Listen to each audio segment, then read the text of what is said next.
और उनको संभालते हुए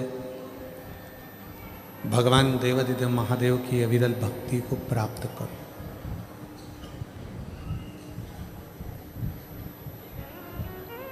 शिव महापुराण की कथा में ये बिल्कुल नहीं कहा कि आप अपना घर का त्याग करो।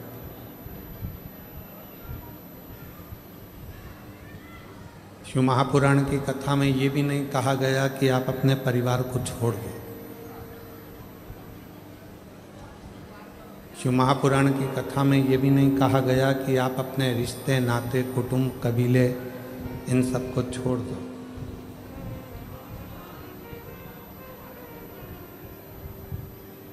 शिव महापुराण की कथा में तो ये कहा गया है कि घर में रहकर, परिवार में रहकर, कुटुंब में रहकर, रिश्तों में रहकर, नातों में रहकर भगवान शिव की अविरल भक्ति को प्राप्त करो।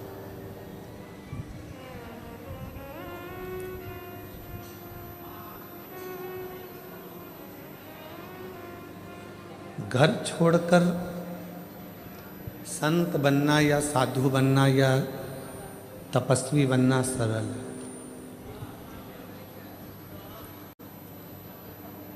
घर छोड़कर साधु बन जाना या तपस्वी बन जाना या साधक बन जाना, ये सब सरल है। पर घर में रहकर एक अच्छा गृहस्थी बनना, ये दुनिया का सबसे कठिन काम है।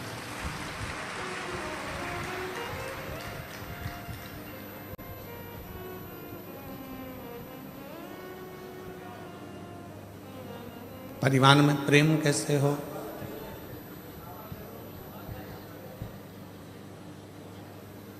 परिवार में प्रीति कैसे हो? आज के ज़माने में तो लोगों ने प्रेम के संबोधन को भी भुला दिया। लव एंड लस्ट दो शब्द हैं, एक लव है, एक लस्ट है।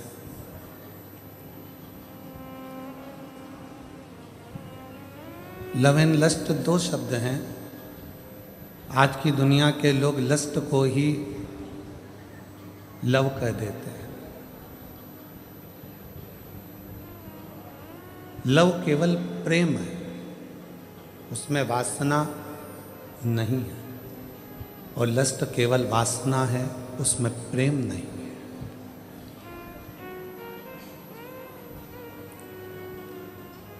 जो किसी की सुंदरता देखकर, किसी की काया देखकर, किसी का स्वरूप देखकर उसकी ओर जो आकर्षण हो रहा है वो लस्ट है, वो लव नहीं है, वो प्रेम नहीं है, वो केवल एक वासना है।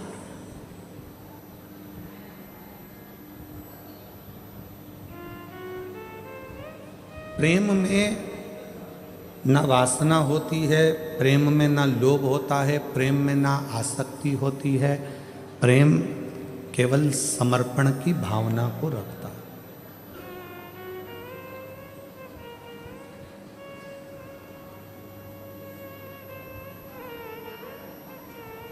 एक माँ अपने बच्चे को बड़ा करती है, अपने बच्चे से प्रेम करती है, तो उसको उस बच्चे से कुछ चाहिए नहीं।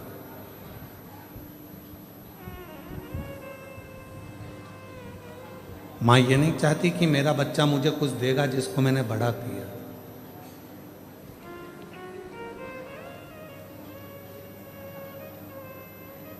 एक पिता अपने बच्चे से प्रेम करता है तो पिता ये नहीं सोचता कि मेरा बच्चा मुझे कुछ देगा। और जितनी मेरी जीजियाँ बैठी हैं, जितने मेरे जीजा बैठे हैं, जितनी मेरी माताएं बैठी हैं, जितने मेरे बुजुर्ग माँ बाप बैठे हैं, आप सबसे निवेदन है अपने बच्चों को बड़ा करना, पर उससे आस मत करना।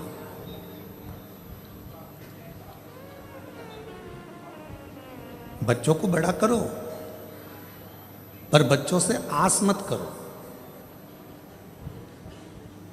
जिसने आस करी उसने दुनिया में बहुत धोखा खाया। कई माताओं की आस रहती है मेरी बहू आएगी, गरम रोटी देगी, बहू आएगी, गरम भोजन देगी, बहू आएगी, मुझे पाँव पड़ेगी, बहू आएगी, मेरा सम्मान करेगी, और मालूम पड़े चंद्र घंटा आ गई तो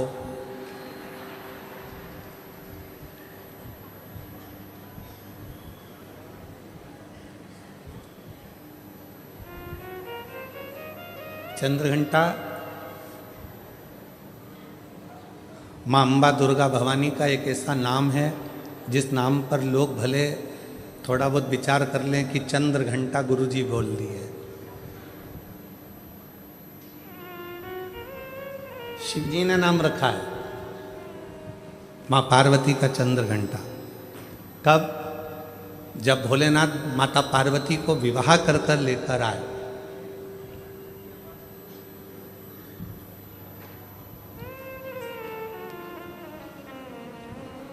चारों तरफ तारकासुर के आतंक फैला हुआ था। आप लोग तो गुजरात के रहने वाले हो, तो माता रानी के नामों का व्याख्यान तो आप जितना अच्छा कर सकते हो, हम तो बहुत कम कर पाएंगे, क्योंकि गुजरात तो पूरा माँ जगत जननी जगदम्बा अम्बा भवानी का एक आनंदमय स्थल है गुजरात। तो आप लोगों को तो ज़्यादा मालूम होगा कि माँ चंद्रघंटा का नाम चंद्रघंटा कैसे पड़ा। चारों तरफ तारकासुर के असुरों का आतंक फैला और शिवजी पार्वती जी के साथ विवाह कर लिए, और विवाह कर कर बाबा भोलेनाथ पार्वती जी को लेकर जब कैलाश पर पहुँचे,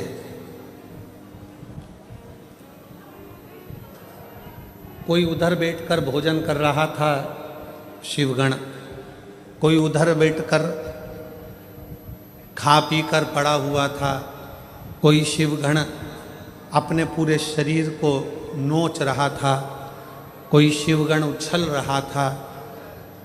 पूरे कैलाश पर भगवान शंकर के गणों ने अपना पूरा जमा कर रखा था, आड़ा टेढ़ा। कुछ बर्तन उधर पड़े हैं, सोने का उधर पड़ा है, आसन उधर पड़ा है, सब सामान यहाँ वहाँ पड़ा था। और भोजन भी कोई एक गण लेकर आता या बनाता तो सब आपस में झगड़ा कर कर उस भोजन को ग्रहण करते।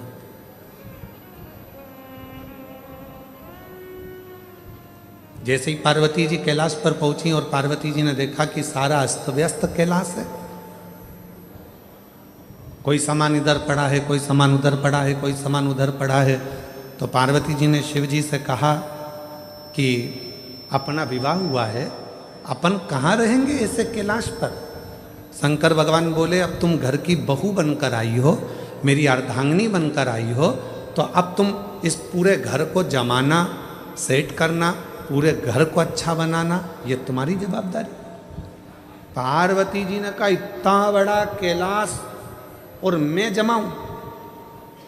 तुम अकेली नहीं, ये गण है ना इतने सारे, इनके साथ मिलके जमाओ। पार्वती जी बोली, ऐसे गण खाए पिया पसर गए, कोई अपने बाल खुजा रहा है, कोई हाथ पैर खुजा रहा है, कोई के 12 मुंह, कोई के 4 मुंह, कोई के 6 मुंह, इनको कैसे समझाऊंगी। पार्वती जी बोली, इनका भोजन कौन बनाता है? शंकर भगवान बोले, अभी तक हम बनाते थे। गणों का पेट भरने की जवाबदारी तो हमारी है, संसार का पेट भरने की जवाबदारी हमारी है।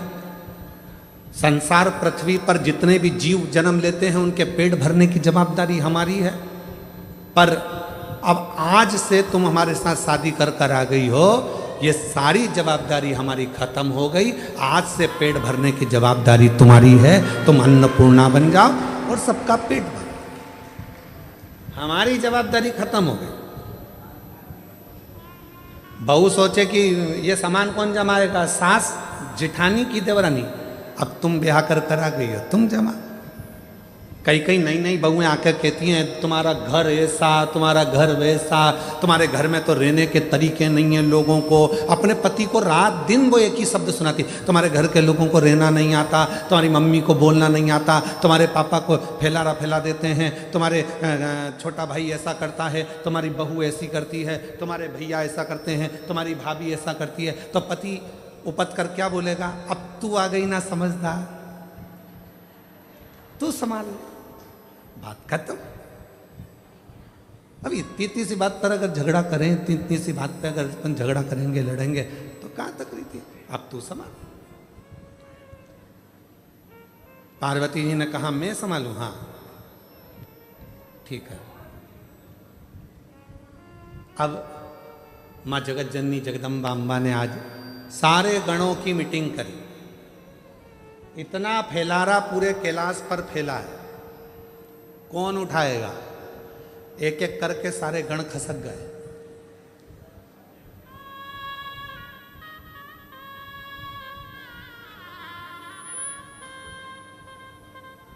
कौन उठाएगा? कोई नहीं। पार्वती जी ने शिव जी से कहा, वो तो सब चले गए। शंकर भगवान ने फिर डमरू बजाया, सबको बुलाया। पार्वती जी ने पूछा, ये भूख लगी है सबको? हाँ। भोजन करोगे सब? हाँ। अब सबने हाँ भर दी। पार्वती जी बोली, मैं भोजन बना रही हूं, जितनी देर में खाना बनाऊं, भोजन बनाऊं, उतनी देर में पूरा कैलाश सेट हो जाना चाहिए, जम जाना चाहिए, और जो जमा कर आएगा सबसे पहले भोजन उसी को मिल जाएगा। जाओ। सब पहुंच गए, सब ने सामान जमाना प्रारंभ कर दिया। कोई झाड़ू लगाए, कोई बुआरी लगाए, कोई तोरण बांधे, कोई मंडप बांधे, कोई कुछ करे, कोई कुछ करे, सब करे। एक गण आया, मां भोजन। पार्वती जी बोली, चिंता मत करो, जैसे ही भोजन तैयार हो जाएगा मैं घंटा बजाऊंगी, तुम सब दौड़ के आ जाना, भोजन करा दो। सुबह से शाम हो गई। अब जो चंद्र शिव जी के मस्तक पर विराजमान था, वो भी पार्वती शंकर जी से कह रहा, भूख लगी है। शंकर भगवान बोले, कर काम, जा।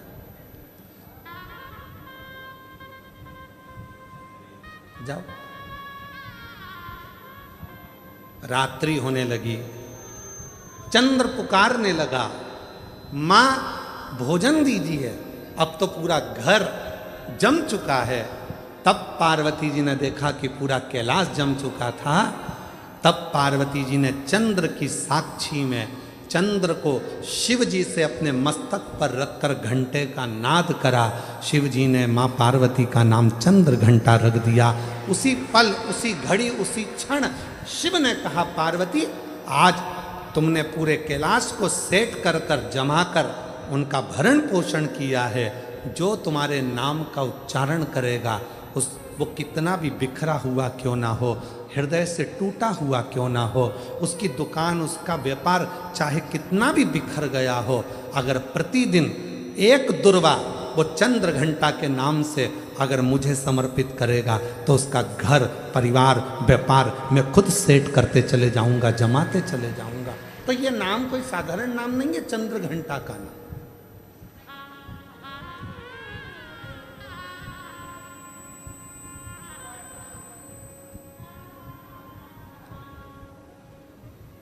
आस लगाना छोड़ो। शिव महापुराण की कथा में लिखा है कि शिव पुराण कभी नहीं कहती कि तुम संत बनो, साधु बनो, तुम तपस्वी बनो, या कहीं वन जाके बैठ जाओ, नदी के तट पर जाकर बैठ जाओ, या तुम किसी एकांत में जाकर बैठ जाओ। शिव पुराण तो कहती है कि शंकर भगवान गृहस्थी हैं। शंकर भगवान का पूरा परिवार है, भगवान शंकर गृहस्थी हैं, पूरे परिवार के साथ भोलेनाथ जी रहते हैं। पत्नी भी साथ, बेटे भी साथ, बेटे की बहुएं भी साथ, बेटे, बेटियां, दामाद, नाती, पंती, पोते, सब शिव जी के साथ रहते हैं। 33 कोटि देवता में केवल एक देव ऐसे हैं, देवादिदेव महादेव, जो अकेले नहीं रहते, सारे परिवार के साथ रहते, पूरे परिवार के साथ। और आप खुद देखो मंदिर में जाके, धर्मपत्नी, पुत्र गणेश, कार्तिकेय, अशोक सुंदरी, जया, विषहरा, शामलीवारी, दौतली, देव, नंदी, सब साथ। और यहां तक शिव जी के परिवार में पुत्रों की बहुएं भी, रिद्धि और सिद्धि भी साथ में रहे, वो भी साथ।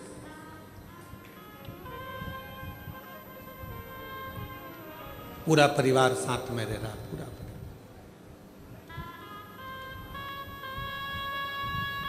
और किसी 33 कोटि देवता में एक देवता का नाम बता दो जो पूरे परिवार के साथ रह रहा हो, जिनके बच्चे भी साथ में रह रहे हो, पोता पोती भी साथ रह रहे हो, रिश्तेदार भी साथ रह रहे हो।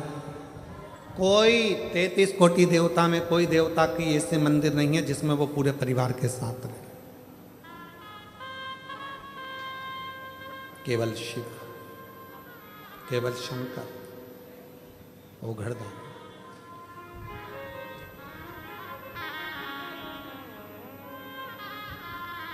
क्यों? एक बार माता लक्ष्मी जी ने भी भगवान विष्णु से पूछ लिया था कि शिव जी का पूरा परिवार एक साथ में है, शंकर भगवान का पूरा परिवार एक साथ में है, ये क्यों? भगवान नारायण ने माता लक्ष्मी से, विष्णु पुराण में वर्णन आता है कि लक्ष्मी को माता भगवान नारायण ने कहा था, सुनो लक्ष्मी, भगवान का पूरा परिवार एक ही मंदिर में इसलिए दर्शन देता है, शिव जी का परिवार कहता है, शिव महापुराण की कथा कहती है लक्ष्मी कि जब घर का कोई एक व्यक्ति भी अगर शंकर के शिवलिंग पर जल चढ़ाता है तो उसके घर में रहने वाला छोटे से छोटा बच्चा हो, चाहे बूढ़े से बूढ़ा व्यक्ति हो, वो चढ़ाए गए जल का फल पूरे खानदान को मिल जाता है, पूरे परिवार को मिल जाता है।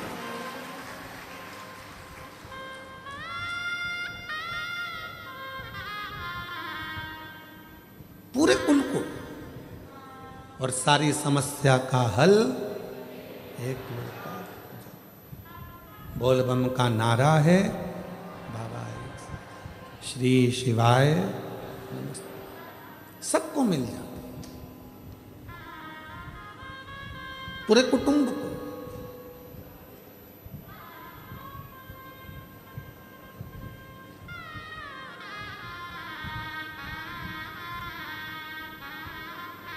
और तेरी कृपा बिना न हिले एक भी अणु, लेते हैं श्वास तेरी कृपा से तनु तनु।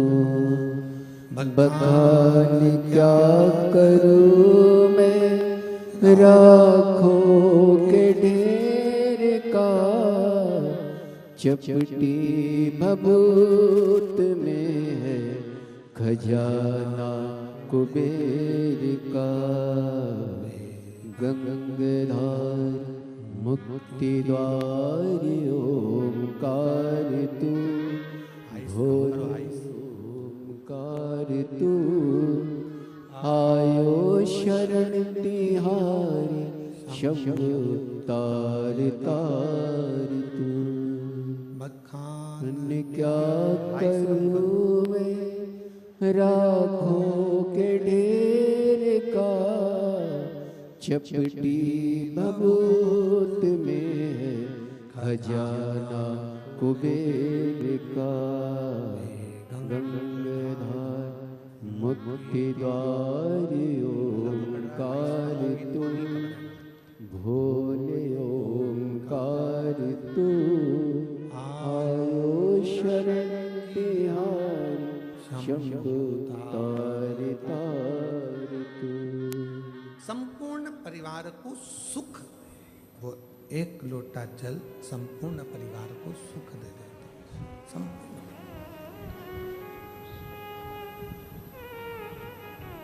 आप शिव की आराधना तो शिव पुराण कह रही है, संत बनना सरल है, साधु बनना सरल है, तपस्वी बनना सरल है, पर घर में रहकर एक अच्छा व्यक्ति बनना, अच्छा गृहस्थी बनना, ये कठिन। ये दुनिया का सबसे कठिन काम।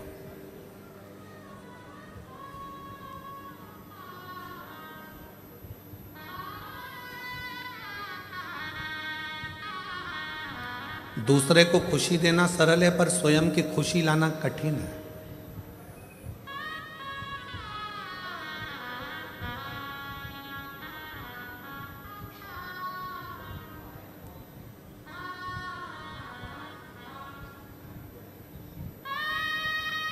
अपने चेहरे की प्रसन्नता जब समाप्त होती चली जाती है तो व्यक्ति अपने आप बूढ़ा होते चले जाता है।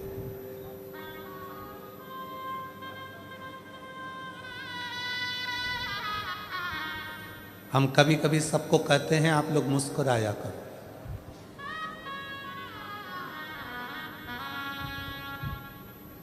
अपने घर में भी रहो तो ऐसे रहो कि मुस्कुराते रहो।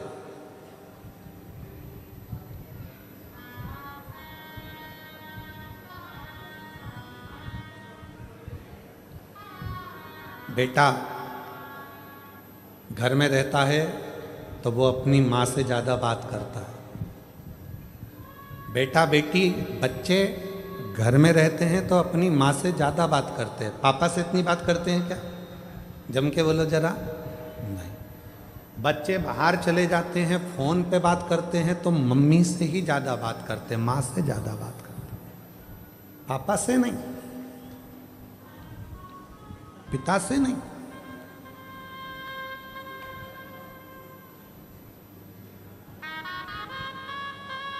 माँ से बात चल रही है और पिताजी पास में अपनी धर्म पत्नी के पास में बैठे हैं, वो माँ से बात कर रहा है।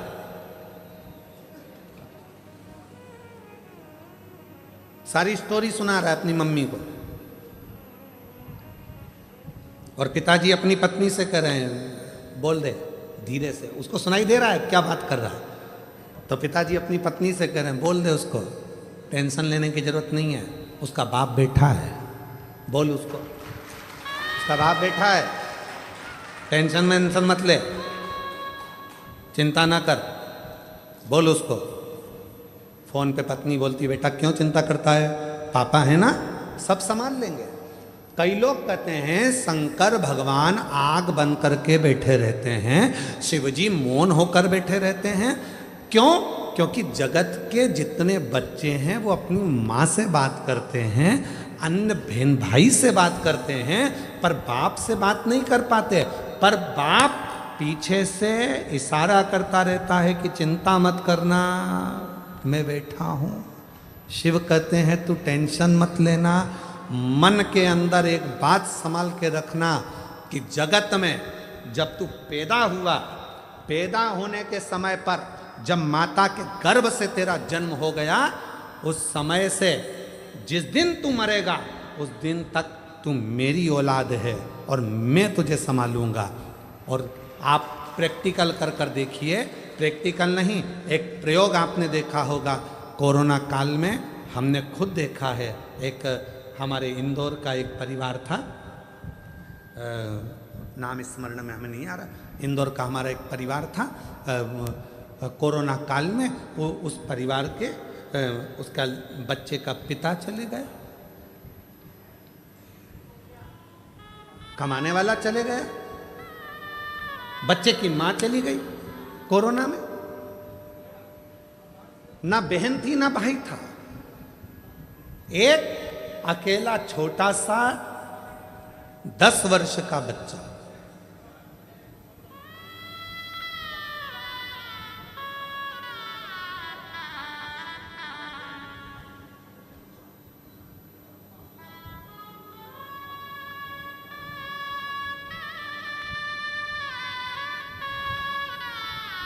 गए मिलने के लिए, बच्चा जितने मिलने वाले उनके रिश्तेदार थे, या अनाथ हो गया, अनाथ है, अनाथ है, अनाथ है। हमने कहा चिंता मत करो, 13 दिन पूरे होने दो, विश्वनाथ है, ये अनाथ नहीं है, विश्वनाथ, वो विश्वनाथ संभाले। कई अच्छे अच्छे परिवार के लोग एकत्रित हुए, सब ने कह दिया इस बच्चे को हम पढ़ा लेंगे। हम एक निर्णय लिया गया। आज वो बच्चा अच्छे स्कूल में पढ़ रहा है, अच्छी एजुकेशन कर रहा है और पढ़ने में भी होशियार है। कौन संभाल रहा है? दादी को लगता है कि दादी सोचती है कि मैं परिवार को संभाल रही हूँ, बहू सोचती है मैं घर चला रही हूँ, बेटा सोचता है अगर मैं दुकान नहीं जाऊँगा तो घर नहीं चलेगा, बेटे को लगता है मैं फैक्ट्री नहीं जाऊँगा तो फैक्ट्री नहीं चलेगी, किसी व्यक्ति को लगता है कि मैं काम नहीं करूँगा तो ये काम ही नहीं होगा, मैं करूँगा तो होगा।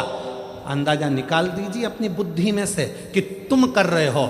जिस दिन तुम्हारी श्वास बंद हो जाएगी, सौ पड़ा रहेगा, उस दिन भी तेरा घर चलेगा, उस दिन भी फैक्ट्री चलेगी, उस दिन भी दुकान चलेगी, उस दिन भी व्यापार चलेगा। जिस दिन तू चला भी जाएगा उस दिन भी चलेगा। क्यों? क्योंकि उसने जितना तेरे ललाट पर लिख कर रखा है। घर में 10 लोग रहते हैं तो 10 का भाग्य रहता है, घर में 4 लोग रहते हैं 4 का भाग्य रहता है। याद रखना, सामूहिक परिवार में रहने का हमारा सनातन धर्म कहता है कि परिवार को जोड़कर चलो। क्यों कहते हैं? इसमें परिवार का हित नहीं, तुम्हारा हित है। क्यों? अगर परिवार में चाचा जी हैं, ताऊ जी हैं, ताई जी हैं, जितने परिवार के सदस्य हैं, सबके भाग्य की लक्ष्मी, अगर एक का भाग्य सही नहीं है तो दूसरे का भाग्य तो अच्छा होगा। दूसरे का भाग्य ठीक नहीं है तो किसी तीसरे का तो भाग्य अच्छा होगा, तीसरे का भाग्य भी ठीक नहीं है तो किसी चौथे का भाग्य तो अच्छा होगा। उसी तरह से जैसे किसी एक का भाग्य भी अगर अच्छा है तो घर में बरकत बनी रहती है। जब हम सोचते हैं कि मैं कमा रहा हूँ, मेरी पत्नी कमा रही है, मेरे 2 बच्चे हैं, मैं लेकर अलग हो जाऊँ, अलग होकर देखना कि कितनी समस्याएं सामने खड़ी होती है। फिर कितने के भाग्य करे गया? 4 के भाग्य की लक्ष्मी रह गई, एक तेरे, एक तेरी पत्नी, एक तेरा बेटा, एक तेरी बेटी, बस इन्हीं के भाग्य का जितना आएगा आएगा। तो उस लक्ष्मी में कितना करोगे? एक फ्लैट, एक गाड़ी, एक मोबाइल, गैस की टंकी, बिजली का बिल, बस इतना मैनेज करते जाओगे। पर यदि सामूहिक परिवार में रहते 10 जगह के भाग्य की लक्ष्मी आती तो तुम्हें खर्च नहीं करना पड़ता। जो गैस की टंकी में, बिजली के बिल में और गाड़ी में लगा रहे हो वो तो तुम्हारा सेफ होते चले जाता। पर तुम समझे ही नहीं। तुमने तो सोचा मेरी पत्नी का भाग्य, तुमने सोचा मेरा भाग्य, तुमने सोचा मेरे बेटे का भाग्य, तुमने सोचा मेरी बेटी का भाग्य है। तुम उस परिवार से टूट गए, दूर चले गए, अपना सोचकर कि मैं करूंगा जो होगा, मेरे कहने पे चलो। यही नहीं हो सकता, ये हो नहीं सकता। यीशु महापुराण की कथा यदि है सब मिलकर करा रहे हैं तो कोई व्यक्ति ये ना सोचे कि मैं करा रहा हूं। जिस दिन मैं का शब्द आ गया तो कार्यक्रम बिगड़ना चालू हो जाता है, और जिस दिन सब मिलकर करा रहे हैं तो कार्यक्रम की सफलता हो जाती है। मैं नहीं, तुम सब हो, तुम सब। वो एक लाइन एक गीत की है, पुराने गीत की, तुम जैसे दोस्तों का सहारा है, तुम जैसे दोस्तों का,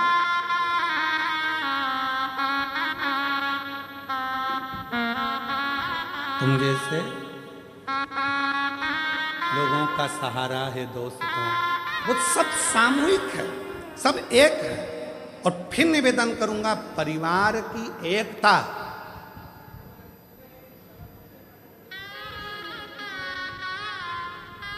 घर की फूट और जगत की लूट। याद रखना, जब हमारे आपस में ही हम फूट डाल लेंगे तो दुनिया के लोग लूटना प्रारंभ कर देंगे। इसलिए घर की फूट, जगत की लूट, फूट मत डालो। एक हैं, एक रहेंगे, सामूहिक हैं, सामूहिक रहेंगे, सब मिलकर चलेंगे, आगे बढ़ेंगे,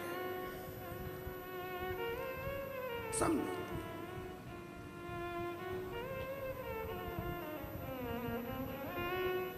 और हम क्या विचार में हैं? हम दो, जम के बोलो, हम दो, हमारे दो। और घर में माँ बाप आए तो उनको बाहर फेंक दो।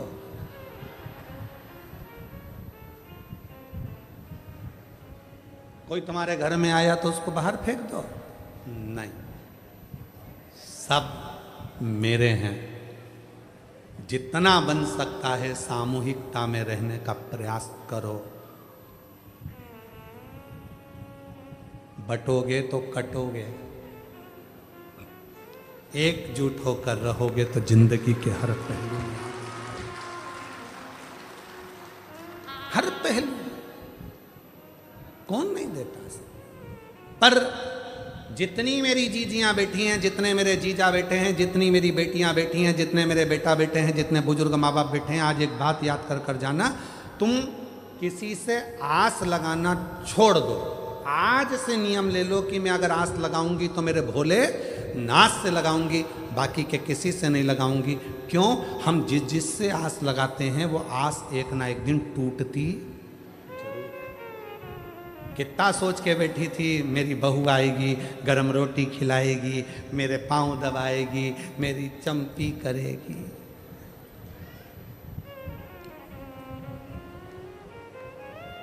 ठंड में सरसों का तेल मलेगी।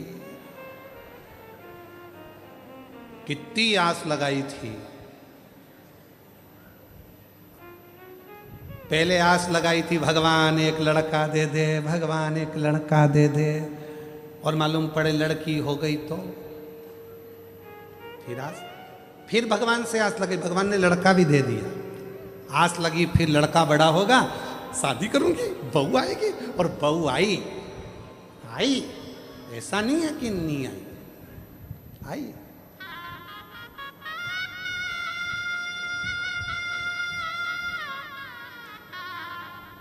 तुमने सोचा था तुम्हारे सिर पे पल्लू लेके पांव पड़ेगी। वो सुबह से उठ के आई, बहू आई, सुबह से उठ के आई। हेलो मम्मा, चाय बनाई? बहू आई, मम्मा बोली है तू बना हमको पिला। ओ नो, मैं नहीं पिलाऊंगी। मेरे गई कमरे में सो रहा था भेरू। अजी अजी, और ना जाने कौन कौन से 3-4 शब्द हैं, मैं बोलूंगा तो आप लोगों को बुरा लग जाए। और मेरा बाबू, और मेरा वो क्या चाचू की जानू, हाँ ऐसा कुछ बोले। अब उसको उठा रही, अजी उठो। अब वो बोले क्या है? क्या? चाय। तो जाना किचन में, मेरी भी बना के ला। मैंने तो मेरे पापा के घर कभी ना बनाई। तूने चाय नहीं बनाई? नहीं, बेवकूफ बनाया। चाय नहीं बनाई। पति गया, चाय बनाई, इतने में माँ आ गई। माँ ने विचार करा तेरी शादी में डीजे पे गाना बजवाया था, अजीबो शान सहनसा। डीजे पे गाना चला था, अजीबो शान सहनसा। आज सहनसा की ये हालत हो गई। बनियान पे चाय बना रही है। चाय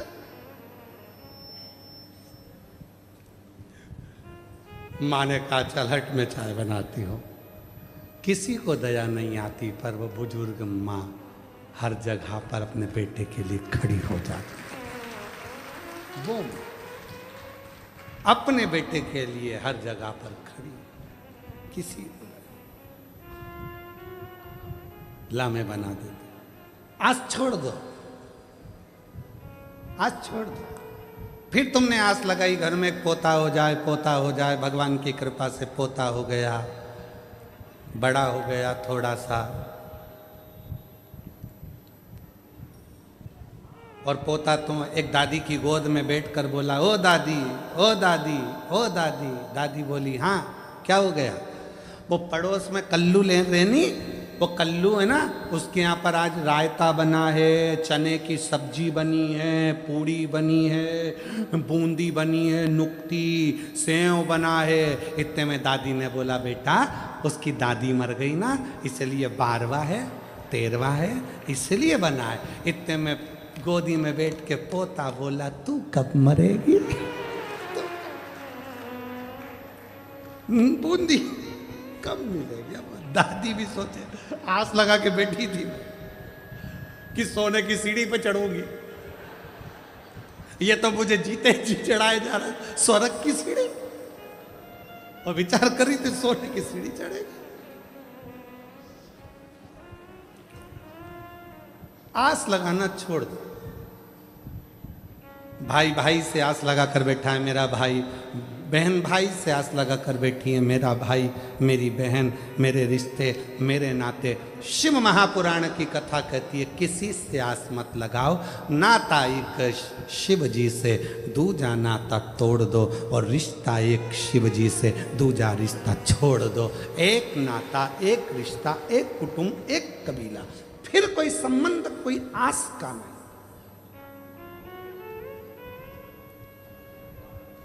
कथा में भी आओ तो आस लगा कर मत आना, कथा में आओ तो आस लगा कर मत आना। मैं जा रही हूं, आगे बैठूंगी। आस लगा के आई थी, अंदर प्रवेश ही नहीं मिला। सबको फोन लगा रही, भैया जी कहाँ हो? भैया जी बोले, हमारी तो खुद बैठने की सेटिंग नहीं हो रही, पीछे खड़े। आस लगा के बिल्कुल मत आओ। तुम तो ये सोच कर आओ, मेरा शंकर भगवान, मेरा भोलेनाथ जहाँ बिठाएगा बैठ जाऊंगी, कथा सुनाएगा सुनूंगी और चली जाऊंगी। जाई विधि राखे शंभु ताई विधि रहिए, और शिव शंकर हरे शंकर गौरी शंकर कहिए। जैसा शिव रखे वैसे रहने का प्रयास, जैसा शिव। संसार में आस लगाओगे टूटे। एक पत्र है, अच्छा है, देखो।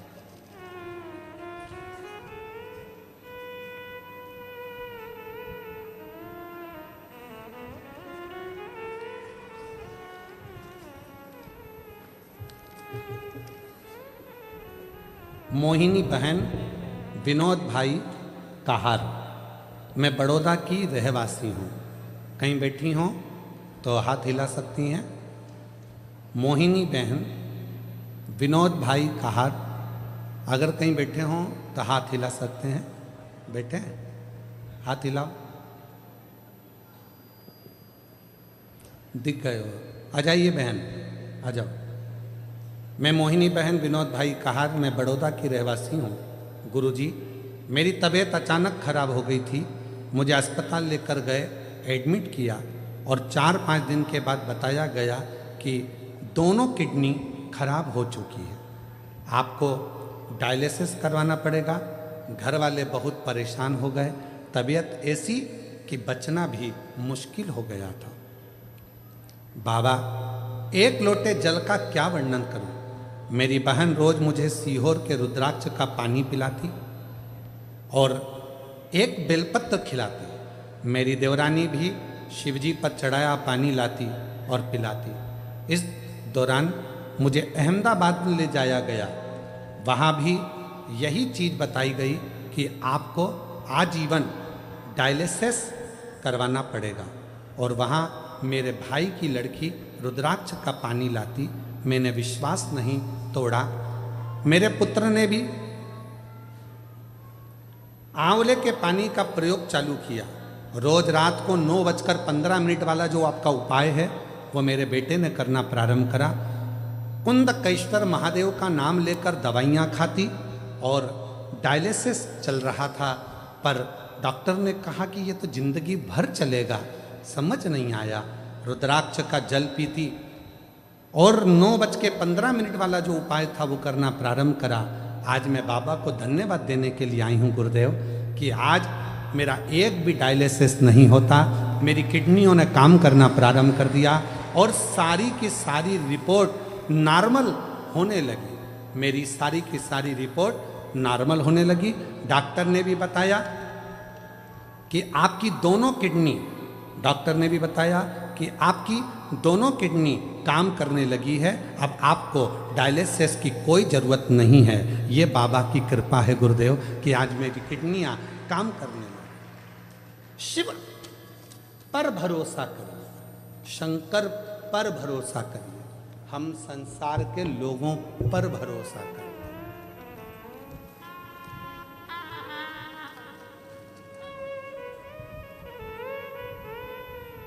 हम संसार के लोगों पर भरोसा करते हैं और आखिरी में होता क्या है, वो संसार के लोगों का भरोसा टूट जाता है। और देख लिया संसार हमने, देख लिया सब मतलब के यार हमने देख लिया, देख लिया संसार हमने, देख लिया झूठे नाते झूठे रिश्ते, झूठे नाते झूठे रिश्ते, अरे झूठा है संसार हमने देख लिया सब मतलब के यार हमने देख लिया।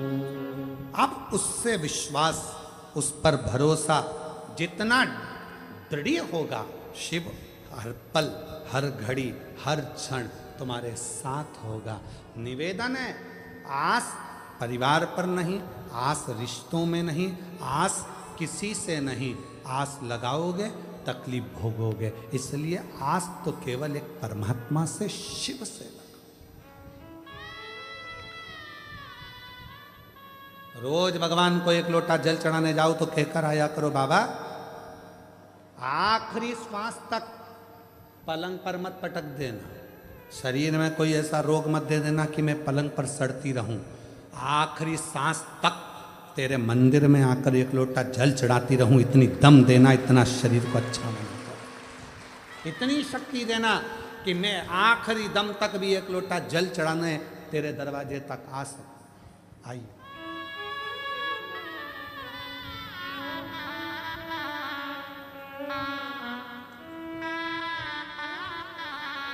झूठे नाते झूठे रिश्ते, झूठे नाते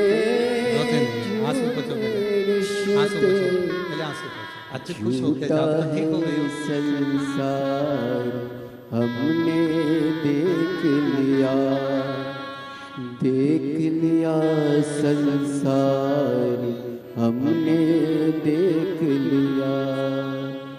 एक हफ्ते में 3 डायलिसिस होते थे और 4 महीने तक लगातार डायलिसिस, हर हफ्ते में 3 बार डायलिसिस कराना पड़ता था। किडनी दोनों खराब हो गई थी। डॉक्टर ने तो जवाब दे दिया था, पर आज शिव की कृपा से डायलिसिस भी पूरा बंद हो गया और भगवान की कृपा से किडनियों ने काम करना प्रारंभ किया। रोते नहीं, खुश हो, अब आंसू पोछो, पहले अच्छे से जाओ। दीदी कह रही है मैं सीहोर गई थी, माँ का रुद्राक्ष लेकर आई, उसको तांबे के कलश में गलाकर शिव को चढ़ाकर पानी अपनी बहन को दे देती थी।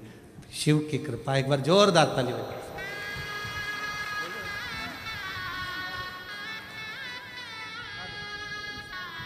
और रिश्ता तेरा मेरा सबसे है प्यारा। डॉक्टर ने कह दिया था बचेगी नहीं, पर शिव की कृपा उसकी उदार है। आप आस से कर, आप किस पर भरोसा कर रहे हो? वो शिव, वो शंकर।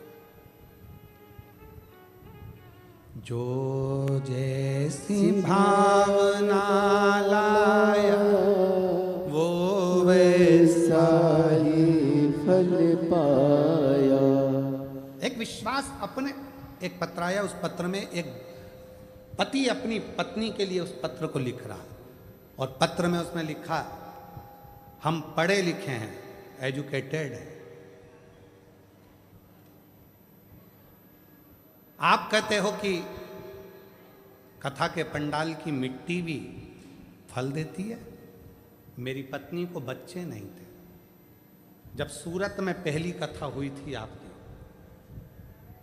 जब सूरत में पहली कथा हुई थी, अभी सूरत की दूसरी कथा, सूरत में जब पहली कथा हुई थी तो मैं अपनी पत्नी को केवल दिखाने के लिए ले गया था कि बाबा सब झूठ बोलते हैं, वो पत्र में लिख रहा, और मैं अपनी पत्नी को केवल दिखाने के लिए सूरत ले गया क्योंकि मेरी पत्नी कह रही थी कि वहां की मिट्टी मेरे पेट पर लगाना है, मुझे कथा में लेकर चलो। मैं उसको केवल दिखाने के लिए लेकर गया था कि यह सब झूठ होता है।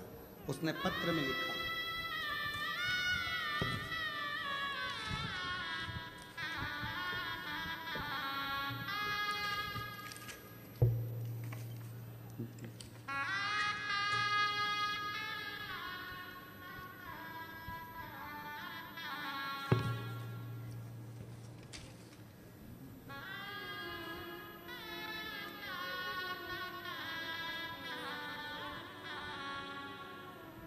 मेरा नाम मुकेश भाई है, मैं गांव करमड़, जिला सुरेंद्र नगर, गुजरात का रहवासी हूं और मेरा मोबाइल नंबर ये है।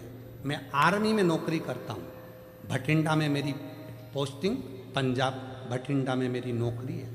कहीं बैठे हों आप ही हैं, ऐसे हाथ हिला दो एक बार, हाँ वापिस हाथ हिलाओ, आ जाइए। बच्चा आया है साथ में, हाँ ले आइए। मेरी भटिंडा में नौकरी है, मैं आर्मी में हूं। मैं आप पर भरोसा नहीं करता था, मैं नहीं जानता कि पंडाल की मिट्टी क्या इतनी बलवान होती है। आर्मी का भी कोई ऐसा डॉक्टर नहीं था जिसको मैंने अपनी पत्नी को नहीं दिखाया, ऐसा दुनिया का कोई डॉक्टर नहीं था जिसको मैंने अपनी पत्नी को ना दिखाया हो, पर सबने कह दिया था कि इसको बच्चा नहीं होगा। तब पत्नी ने जिद पकड़ ली कि वो सियोर वाला बाबा कहता है कि कथा के पंडाल में बैठकर जो मांगा जाता है वो मिलता है। सूरत में कथा थी, मैं आया नौकरी से, पत्नी को लेकर उसकी जिद के पीछे उसको कथा में ले गया। पंडाल में जगह नहीं थी, पीछे बैठ गए। उसी मिट्टी को पत्नी ने कहा लाओ मुझे उठा कर दो, मैं पेट में लगाऊंगी। पत्नी और मैंने मिट्टी उठाई, श्री शिवाय नमस्तुभ्यम कहकर मिट्टी को पेट पर लगाना प्रारंभ करा और कुबरेश्वर धाम जाकर रुद्राक्ष चलाए। और बाबा की ऐसी कृपा हुई कि 11/1/2025 को 11:11 पर मेरे घर में संतान की प्राप्ति हुई।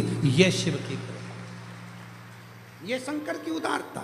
मैं नहीं मानता था, मैं नहीं जानता कि शिव महापुराण के कथा के पंडाल की मिट्टी भी इतनी पवित्र हो जाती है शिव नाम उच्चारण से मात्र।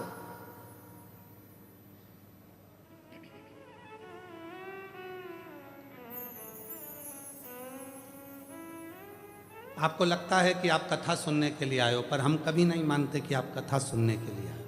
हम कभी नहीं मानते कि आप कथा सुनने के लिए आए हो। हम तो ये मानते हैं कि मेरे कुबरेश्वर बाबा को, मेरे ओघड़दानी को, मेरे शंकर भगवान को, जिस नगर में कथा हो रही है, बड़ौदा में हो रही है, सूरत में हो रही है, या उत्तर प्रदेश में हो रही है, या गुजरात में हो रही है, या मध्य प्रदेश में हो रही है, जिस जगह पर कथा हो रही है वहाँ के कितने लोगों को भगवान शंकर को झोली भरना है, उतने लोगों को ही कथा में बुलाकर बिठाता है। ये उसकी रीति है। कितने लोगों की झोली भरना है, बस उतने ही कथा के पंडाल में पहुंचेंगे। कितनों की झोली भरना है, उतनों को ही वो अपनी कथा में बुला पाता है और उतनों को बुलाकर उसकी झोली भर देता है। आज नहीं देगा, कल देगा, 3 महीने में नहीं देगा, 6 महीने में देगा, पर देगा जरूर। फाइल अगर थोड़ी मोटी है, पढ़ने में टाइम लगेगा, पर मेरा महादेव बिना दिए रहेगा। जो जैसी भावना लाया वो वैसा ही फल पाया, नहीं खाली उसे लौटाया, मन हर्षाया, और कर दिया माला माल काशी वाले ने, लुटा दिया भंडार काशी वाले ने। वो उस पर कितना भरोसा है तुम्हारा, उस पर विश्वास कितना है तुम्हारा, उस पर दृढ़ता कितनी है तुम्हारी। आप किससे आस लगा कर बैठे हो? आप किस पर भरोसा कर कर बैठे हो? ये शिव महापुराण की कथा जो बड़ौदा गुजरात में चल रही है, आप सीहोर वाले महाराज को सुनने के लिए नहीं आए हो। ये मन से निकाल देना कि हम सीहोर वाले महाराज को सुनने के लिए आए, सीहोर वाले बाबा को सुनने के लिए आए। नहीं नहीं नहीं, सीहोर वाला बाबा तो कभी शिव पुराण बाजता ही नहीं है। बाजता तो वो गढ़धानी कुबरेश्वर महादेव है, वो बाजता। सामर्थ्यता नहीं है किसी की कि शिव शंकर की कथा बाच ले, सामर्थ्यता नहीं किसी की कि शिव की आराधना कर ले, सामर्थ्यता नहीं किसी की कि शिव का भजन कर ले। वो कराता है तो करते हैं भाई, वो कराता है तो करते हैं, उसकी कृपा, उसकी दया।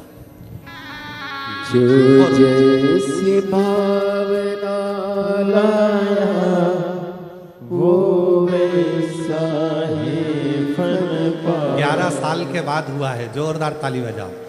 शिव नहीं खाने से लौटाया वो मन ही मन हर्षाया।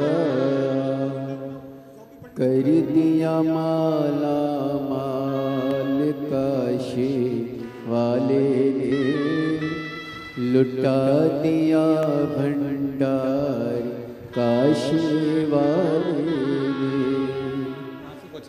लुटा दिया भंडार काशी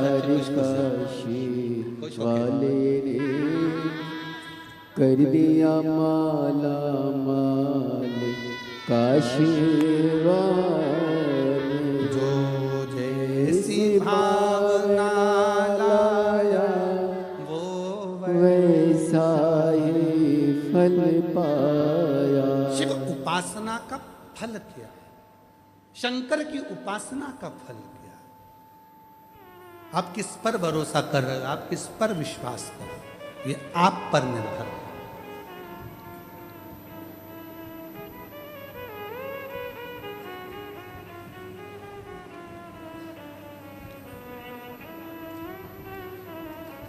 और महाराज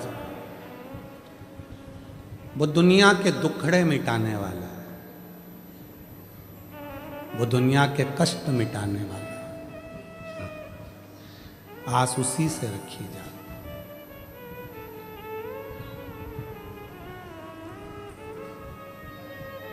जब तबीयत खराब होती है, डॉक्टर दवाइयां देता है, बोलो देता है कि नहीं देता है? अरे जम के तो बोलो। पहले देगा गोली दवाई, जब गोली और दवाई से काम नहीं बनेगा तो फिर लगवाएगा इंजेक्शन। बोलो बोलो, इंजेक्शन। दवाई गोली इंजेक्शन से भी काम नहीं चलेगा, फिर आखिरी में कहेगा कि भाई एडमिट हो जाओ, भर्ती हो जाओ अस्पताल में, हॉस्पिटल में भर्ती हो।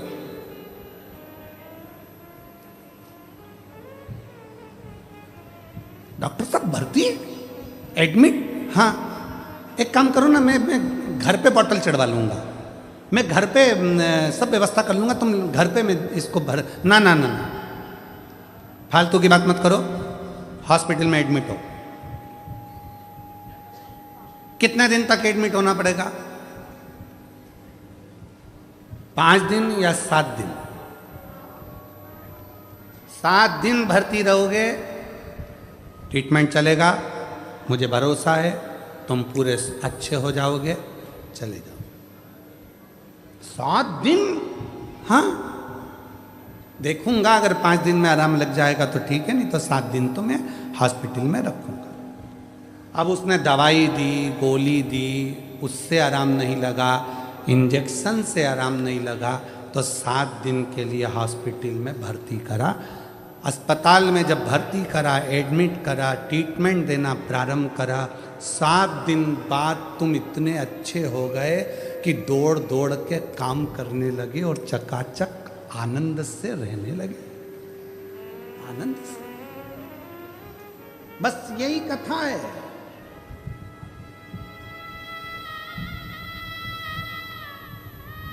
यही कथा है।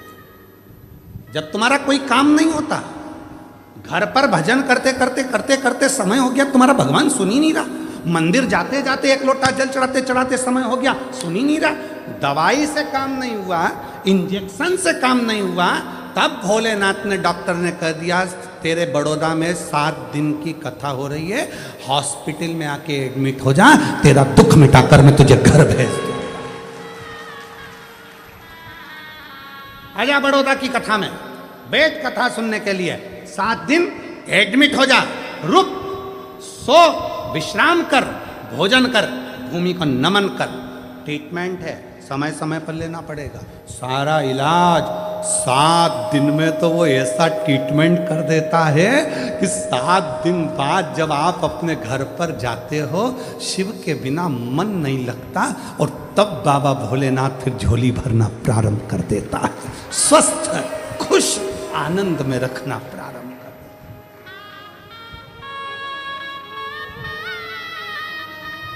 आनंद,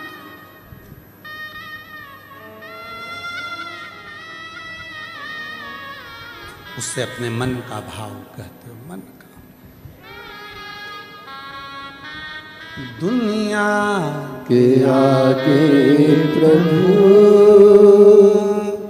चुपचाप मैं रहता हूँ, दुनिया के आगे प्रभु चुपचाप मैं रहता हूँ, मेरा तू ही तो हमदर्द है, जिसे हर दर्द कहता हूँ, मेरा तू ही तो हमदर्द है, जिसे हर दर्द कहता हूँ।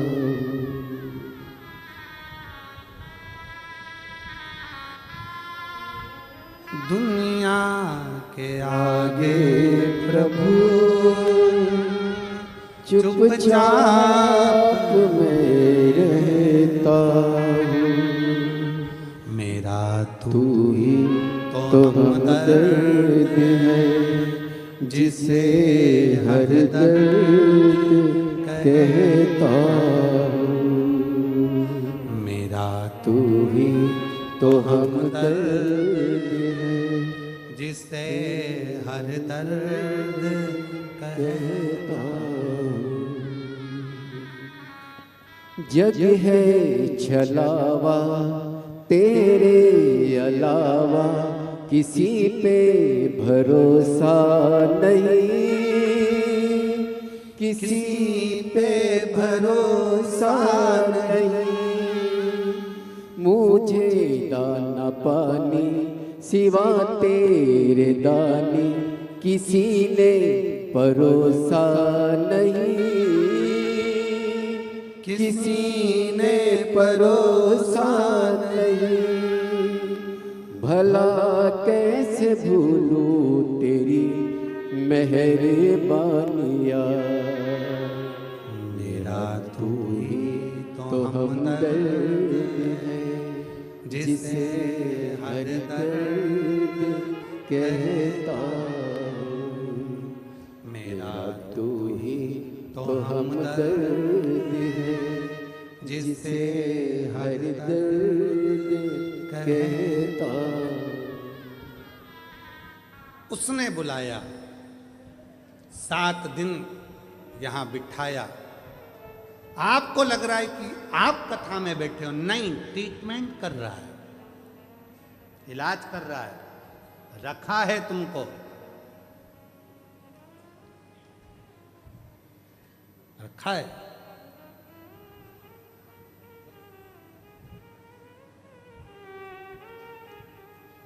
उसकी अविरल भक्ति में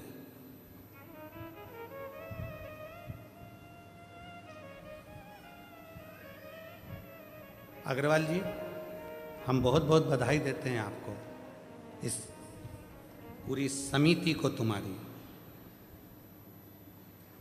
पूरी समिति को बधाई देते हैं।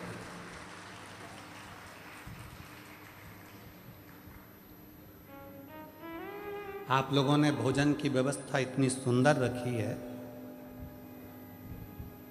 बड़े बड़े शादी में भी जो भोजन नहीं बनता वो भोजन आपने बनवा कर निश्चय भक्तों को लिए परोसा।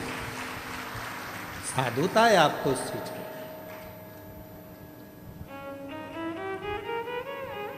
और पूरे बड़ौदा के जितने भी शिव भक्त हैं, जो कोई पानी, कोई चाय, कोई दूध, 24 घंटे जो व्यवस्थाओं में लगे हुए हैं, बाबा देव अधिदेव महादेव आपको क्या देगा ये तो आपको बाद में मालूम पड़ेगा। आपको करो सेवा, वो देगा। सेवा करो तो मेवा मिले रे।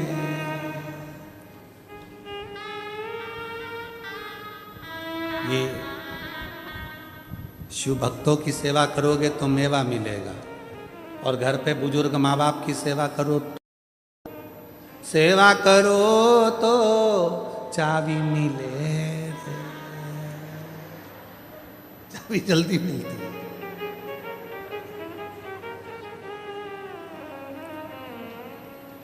पर ऐसा नहीं है, चाबी के लिए कभी सेवा नहीं होना चाहिए।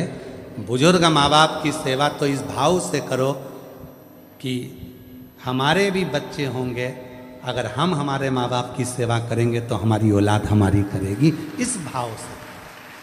अगर हम आज अपशब्द कहेंगे तो हमारे बच्चे अपशब्द कहेंगे, हम आड़ा टेढ़ा बोलेंगे हमारे बच्चे आड़ा टेढ़ा बोलेंगे, हम कुछ बोलेंगे हमारे बच्चे आड़ा टेढ़ा। ये तो ये हाथ दे, ये हाथ ले।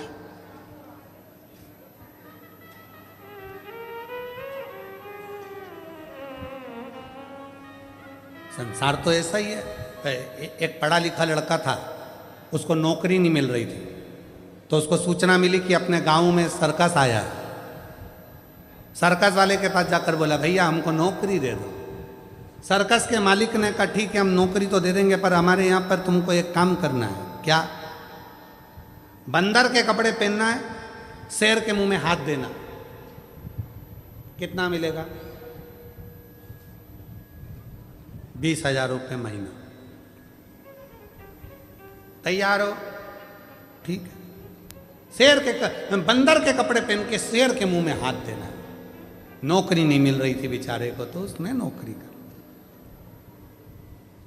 अब उसको पिंजरे के अंदर, सर्कस चालू हुआ, चारों तरफ लोग बैठ गए, उसको पिंजरे के अंदर शेर, बंदर के कपड़े पहना के शेर के पिंजरे में उसको छोड़ दिया। और जो शेर के पिंजरे में छोड़ा, इतनी देर में उस पिंजरे में फिर शेर आया दौड़ते हुए। जो शेर आया ये पीछे खसक गया। शेर इसकी ओर बढ़ा, ये और पीछे खसक गया। शेर और आगे बढ़ा, ये और पीछे खसका। शेर को लगा ये घबरा रिया है। शेर झपट के उसके पास में गया, उसके कानों में जाकर बोला, चिंता मत कर, 20,000 में तू बंदर बना है, 30,000 में मैं शेर बना। क्यों चिंता करता है? नकली के युग में असली शेर भी नहीं मिलता। किस चीज की असली? आपका नकली नकली नकली नकली, सब नकली का युग चल रहा है और उसमें तुम असली ढूंढने का प्रयास कर रहे हो। दुनिया में चमक धमक देखकर ज्यादा चाले में ना पड़िएगा। कहीं आडंबर में मत फंसो, किसी आडंबर में मत जाओ कि हम वहां जाएंगे तो हमारा ऐसा होगा। ना ना, तुम्हारा एक लोटा जल सारी समस्या का हल। एक लोटे जल में ना कोई आडंबर है, ना कोई दिखावा है, ना कोई ढोंग है, ना कोई ढकोसला है। वहाँ तो केवल प्रेम से अपने घर से एक लोटा जल लेकर जाओ और शंकर जी को धीरे धीरे श्री शिवाय नमस्तुभ्यं, श्री शिवाय नमस्तुभ्यं भाव से चढ़ाओ। और जिसने भाव से चढ़ाया, बाबा ने स्वीकार किया। एक पत्र है, अच्छा है।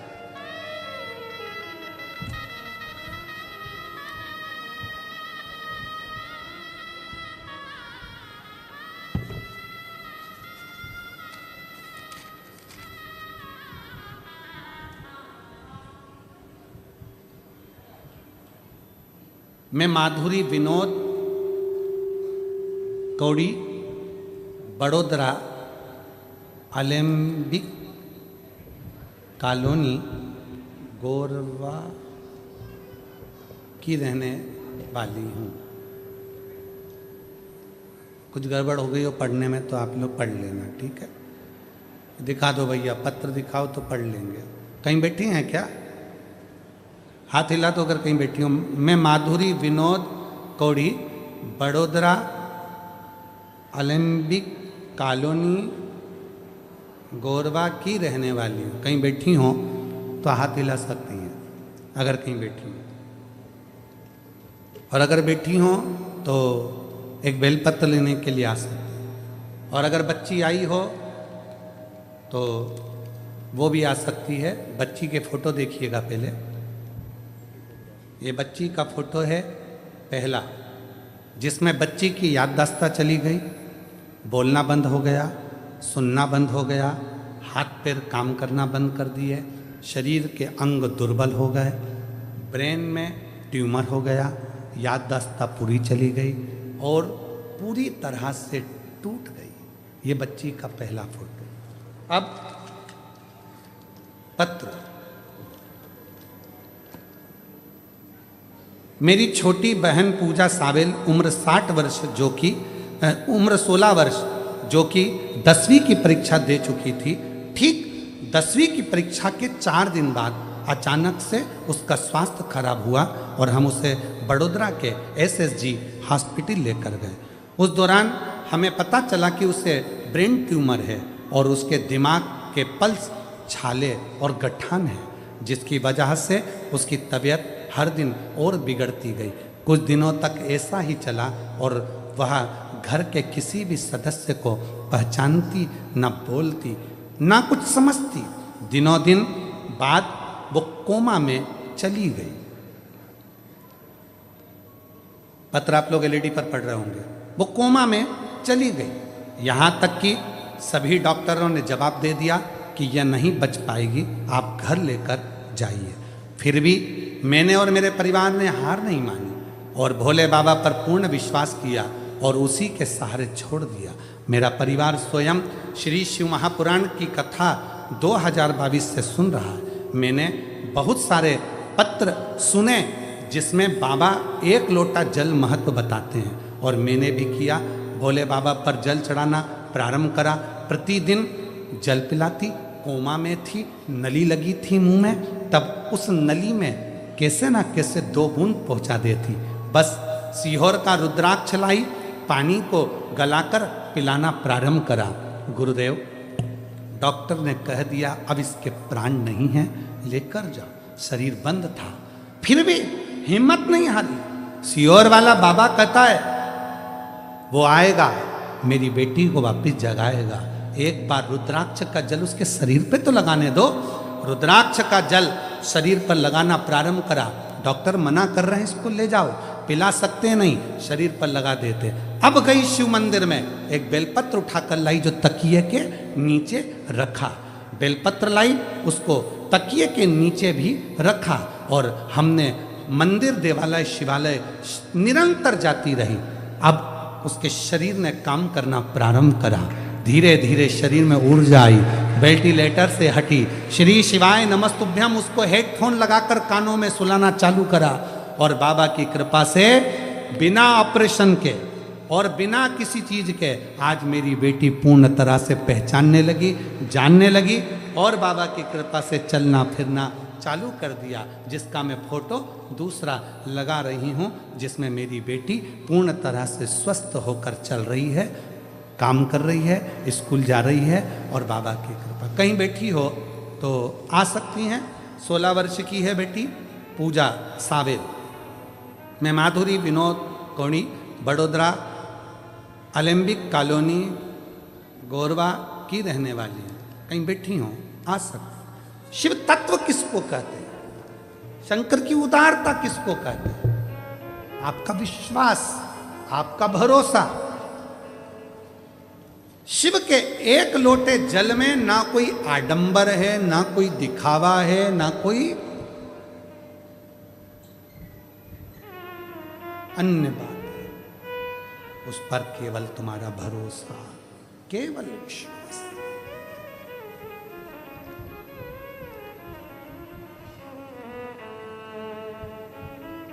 केवल विश्वास और कुछ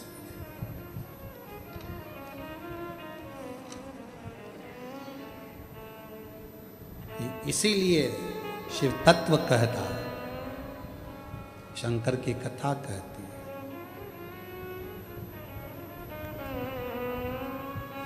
होके नंदी पे सवार, सुन के भक्तों की पुकार, काशी नगरी से आए हे मेरे भोलेनाथ, सुन के भक्तों की पुकार, होके नंदी पे सवार, काशी नगरी से आए हे मेरे भोलेनाथ, सुन के भक्तों की पुकार, होके नंदी पे सवार, काशी नगरी से आए है मेरे भोलेनाथ।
मेरा माए देखो डमरू बजाए, कैसा निराला भोले रूप सजाए।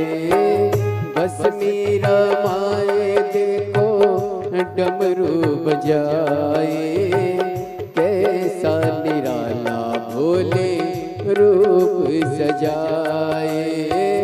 बस मेरा माए देखो डमरू बजाए, कैसा निराला भोले रूप सजाए। गले में सर्वो का होके नंदी पे सवार, काशी नगरी से आए है मेरे भोलेनाथ। सुन के भक्तों की पुकार, होके नंदी पे सवार, काशी नगरी से आए है मेरे भोलेनाथ।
छाला पहने भोले लगाए, चम चम चमकता है माथे पे चंदा। मृगछाला पहने भोले जटाओं में गंगा, चम चम चमकता है माथे पे चंदा। मृगछाला पहने भोले जटाओं में गंगा, चम चम चमकता है माथे पे चंदा। ओ गौरा मैया करे सिंगार, होके नंदी पे सवार, काशी नगरी से आए हैं मेरे भोलेनाथ। सुन के भक्तों की पुकार, होके नंदी पे सवार, काशी नगरी से आए हैं मेरे भोलेनाथ।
देवों के देव इनकी महिमा महान है, भोले भक्तों के ये तो भोले भगवान है। देवों के देव इनकी महिमा महान है, भोले भक्तों के ये तो भोले भगवान है। देवों के देव इनकी महिमा महान है, भोले भक्तों के ये तो भोले भगवान है। ओ करने भक्तों का होता, होके नंदी पे सवार, काशी नगरी से आए हैं मेरे भोलेनाथ। सुन के भक्तों की पुकार, होके नंदी पे सवार, काशी नगरी से आए हैं मेरे भोलेनाथ। सुन के भक्तों की पुकार, होके नंदी पे सवार, काशी नगरी से आए हैं मेरे भोलेनाथ। सुन के भक्तों की पुकार, होके नंदी पे सवार, काशी नगरी से आए हैं मेरे भोलेनाथ। काशी नगरी से आए हैं मेरे भोलेनाथ, काशी नगरी से आए हैं मेरे भोलेनाथ, काशी नगरी से आए हैं मेरे भोलेनाथ, काशी नगरी से आए हैं मेरे भोलेनाथ, काशी नगरी से आए हैं मेरे भोलेनाथ, काशी नगरी से आए हैं मेरे भोलेनाथ। महादेव अपने स्थान पर बैठकर भगवान शिव जी को अपने मन का भाव कहिए, दिल से प्रार्थना करें। जहाँ जगह मिले वहाँ बैठ जाएं। आज कथा का चतुर्थ दिवस है जो बड़ोदरा में चल रही है, बड़ौदा में। और इसके बाद में ये कथा 16 तारीख से 22 जनवरी तक बड़ौदा गुजरात में चल रही है।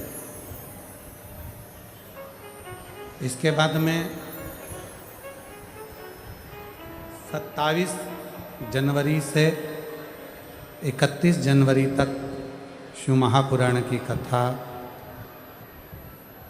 प्रयाग राज में माघ मेले में रहेगी। सतुआ बाबा शिविर, खाकचौक, महावीर मार्ग, पाटुन पुल नंबर 1, माघ मेला दोपहर में 1 बजे से 4 बजे तक। माघ के मेले में अपन कथा का रसपान करेंगे। 5 दिन का कल्पवास अपन भी वहाँ करेंगे और शिव की कथा को अपने जीवन में उतारेंगे। 31 जनवरी को प्रयागराज में कथा विराम होगी। फिर 11, 12, 13 फरवरी को शिव महापुराण की कथा 3 दिन की डबरा मध्य प्रदेश में होगी। फिर 14 फरवरी से 20 फरवरी तक रुद्राक्ष महोत्सव, जिसका इंतजार सभी को रहता है। ऐसे पवित्र रुद्राक्षोत्सव का आनंद बाबा कुबरेश्वर भंडारी की पवित्र धरा, मेरी जीजियों का मायका कुबरेश्वर धाम में 14 से 20 फरवरी तक रुद्राक्ष महोत्सव रहेगा, जिसको आप और हम आनंद के साथ बाबा के रुद्राक्ष महोत्सव का लाभ लेंगे।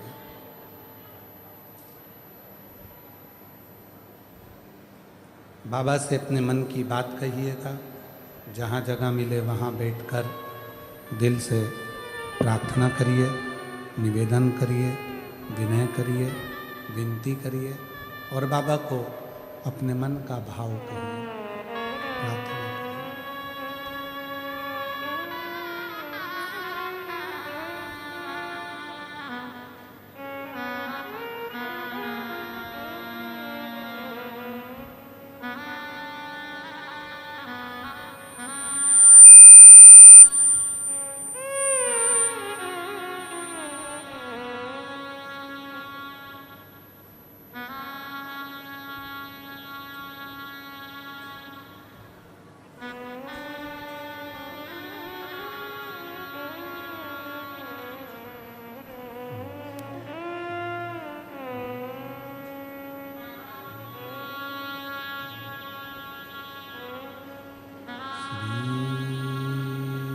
शिवाय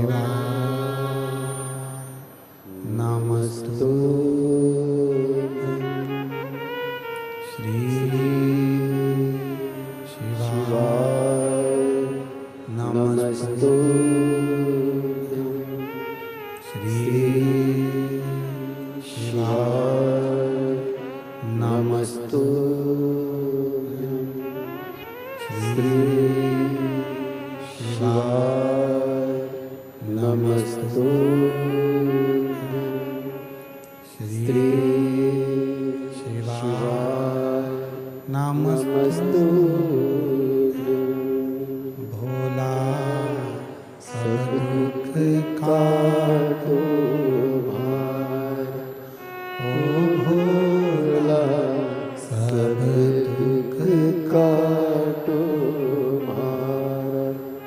शिव शंकर जपो तेरी माला, भोले बाबा जपो तेरी माला। भोला सब दुख काटो भार, ओ भोला सब दुख काटो भार। वेश है मंगल मंगलकारी, वेश है मंगल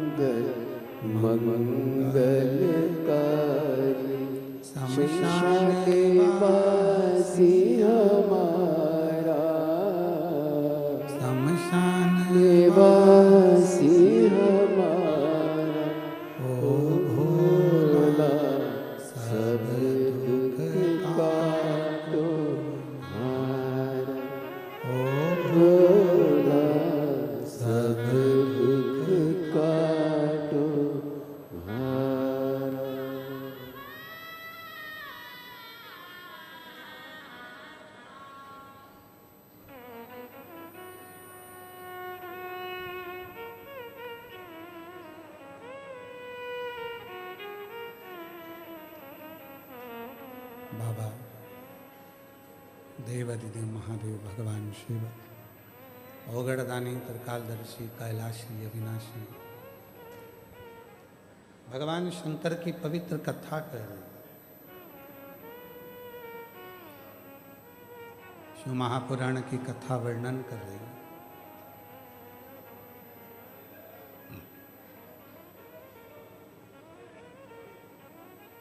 एक आस विश्वास केवल और केवल शिव पर।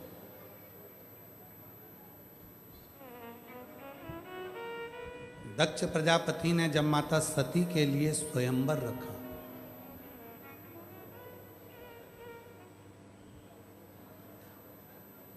सब देवताओं को बुलाया उस स्वयंवर में। दक्ष प्रजापति ये जानते थे कि सती शिवजी को प्रेम करती है।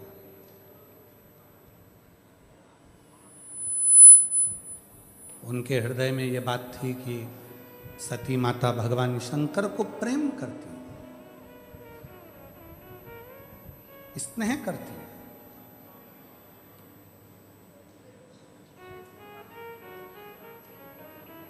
फिर भी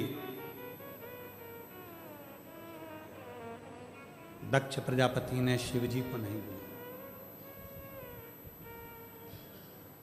और बल्कि एक पत्थर की मूर्ति बनाकर दरवाजे पर खड़ी कर दी। और यदि भरोसा पक्का होता है, विश्वास पक्का होता है, सती मैया हाथ में माला लेकर आई। दक्ष प्रजापति को लगा था ये माला भगवान विष्णु को पहनाएंगी, इंद्र को पहनाएंगी। इतने सुंदर सुंदर देवता बैठे हैं, ये जयमाला अगर पहनाएगी माता सती तो किसी देवता को पहनाएगी। पर माता सती ने देखा कि पूरी सभा में कहीं शिव नहीं,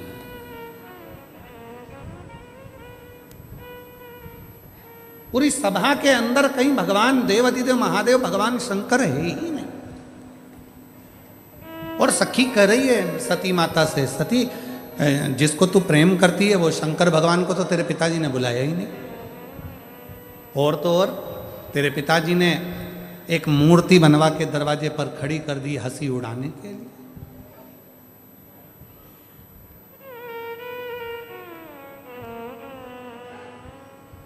क्यों चिंता करती है? वो कहते हैं ना, आहूं में असर होगा, घर बैठे बुला लेंगे, तुम रूठे रहो भोले, हम तुम्हें मना लेंगे, तुम रूठे रहो भोले, हम तुम्हें मना लेंगे। सती मैया ने कहा उसमें क्या चिंता करना, क्या टेंशन करना, तुम चिंता मत करो। तो शिव को तो बुलाया ही नहीं, भगवान शंकर को तो बुलाया, शिव तो आए नहीं। मत आने दो, नहीं आए ना कोई बात नहीं, शिव नहीं आए कोई बात नहीं। माला लेकर मां सती चली, चारों तरफ माता सती माला लेकर भ्रमण करी। माला को पकड़कर माता सती दरवाजे के बाहर दौड़ कर गई। जो दरवाजे के बाहर दक्ष प्रजापति ने शंकर भगवान की मूर्ति बनवाई थी हंसी उड़ाने के लिए, सती माता ने वही मूर्ति के गले में अपनी जयमाला पहना दी और शिव जी को अपना ओघड़दानी।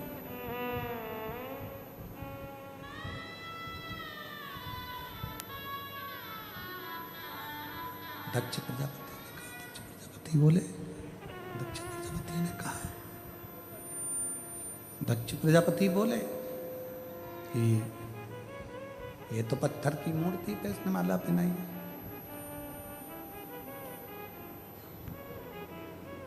पत्थर की मूर्ति पे माला पहनाई है इसने।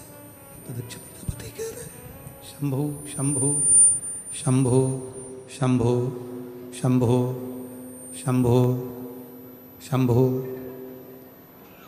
पत्थर की मूर्ति पे माला पहनाई इसने। दक्ष प्रजापति शंभु शंभु शंभु शंभु शंभु शंभु। मुझे कोई मतलब ही नहीं। इसने तो पत्थर की मूर्ति पे माला पहनाई है। सती का विवाह तो मैं करूंगा एक अच्छे देवता के साथ, शिव के साथ नहीं।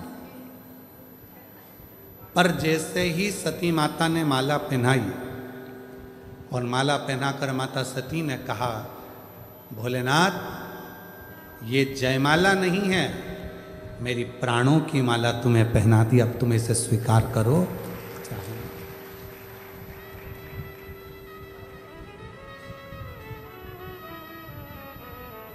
ये जयमाला नहीं है, मैंने अपने प्राणों की माला तुम्हें पहना दी, अब तुम इसको स्वीकार करो चाहे मत करो, ये तुम्हारे ऊपर निर्भर करो। मैंने तो अब सौंप दिया इस जीवन का सब भार तुम्हारे हाथों में, है हार तुम्हारे हाथों में और जीत तुम्हारे हाथ। अब मैंने तो सौंप दिया, मैंने तो छोड़ दिया। अब आप इसको स्वीकार करें ना करें ये आपके ऊपर है। बस दक्ष प्रजापति ने जैसे ही माता सती का हाथ पकड़ा और हाथ पकड़कर जैसे ही दक्ष प्रजापति सती माता को लेकर दरवाजे से अंदर की ओर जाने लगे, को लेकर जैसे ही दरवाजे के अंदर जाने लगे, वैसे ही शिव उस पाषाण की मूर्ति में से प्रकट हो गए और सती का हाथ पकड़कर अपनी ओर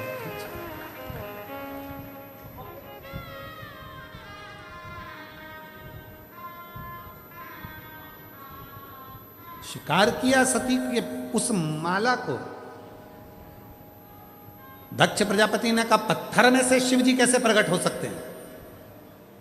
शंकर भगवान ने जो शब्द कहा, बड़ौदा के एक एक बच्चा बच्चा उस शब्द को जरूर सुने जो मेरे भोलेनाथ जी ने कहा दक्ष प्रजापति के सामने। और जितने लोग आस्था चैनल पर कथा सुन रहे हैं, फेसबुक यूट्यूब पर कथा श्रवण कर रहे हैं, जितने सोशल मीडिया पर कथा श्रवण कर रहे हैं, वो भी इस शब्द को जरूर सुने। शंभु शंभु। गला पकड़ रहा है बेटा, माइक फिर गड़बड़ कर दिया तुमने। शंभु। शिव ने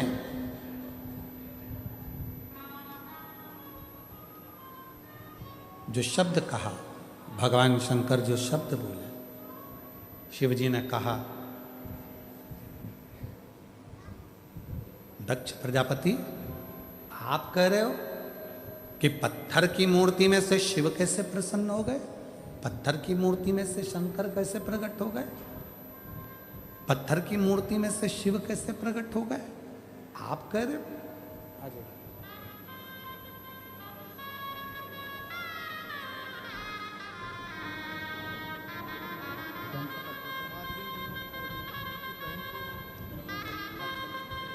ठीक है बेटा,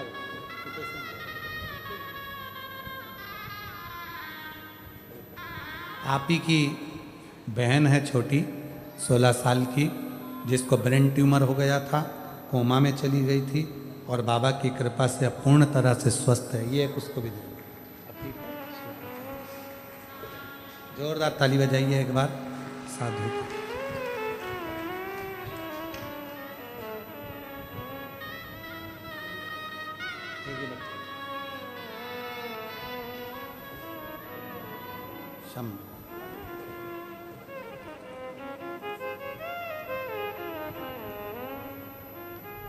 शिव ने कहा, जो भगवान शंकर ने जो कहा वो सुनिए।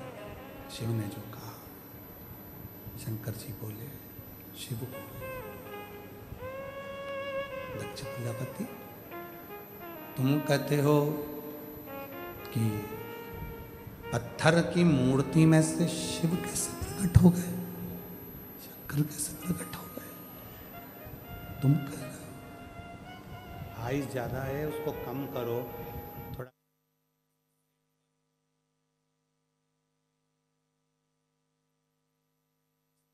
कैसे प्रकट होगा?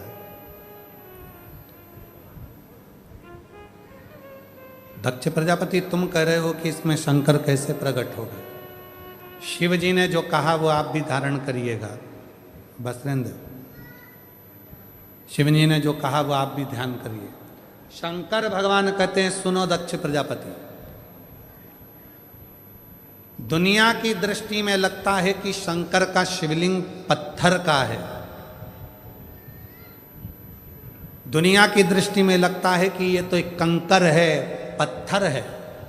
पर शंकर कहते हैं दक्ष प्रजापति, अगर संसार का मनुष्य एक बेलपत्र भी दिल से अगर मुझे समर्पित करता है तो उसके बेलपत्र का हिसाब मेरे पास में रहता है, उसके बेलपत्र का हिसाब मेरे पास में है, उसके बेलपत्र का हिसाब मेरे पास में है, रखता हूं।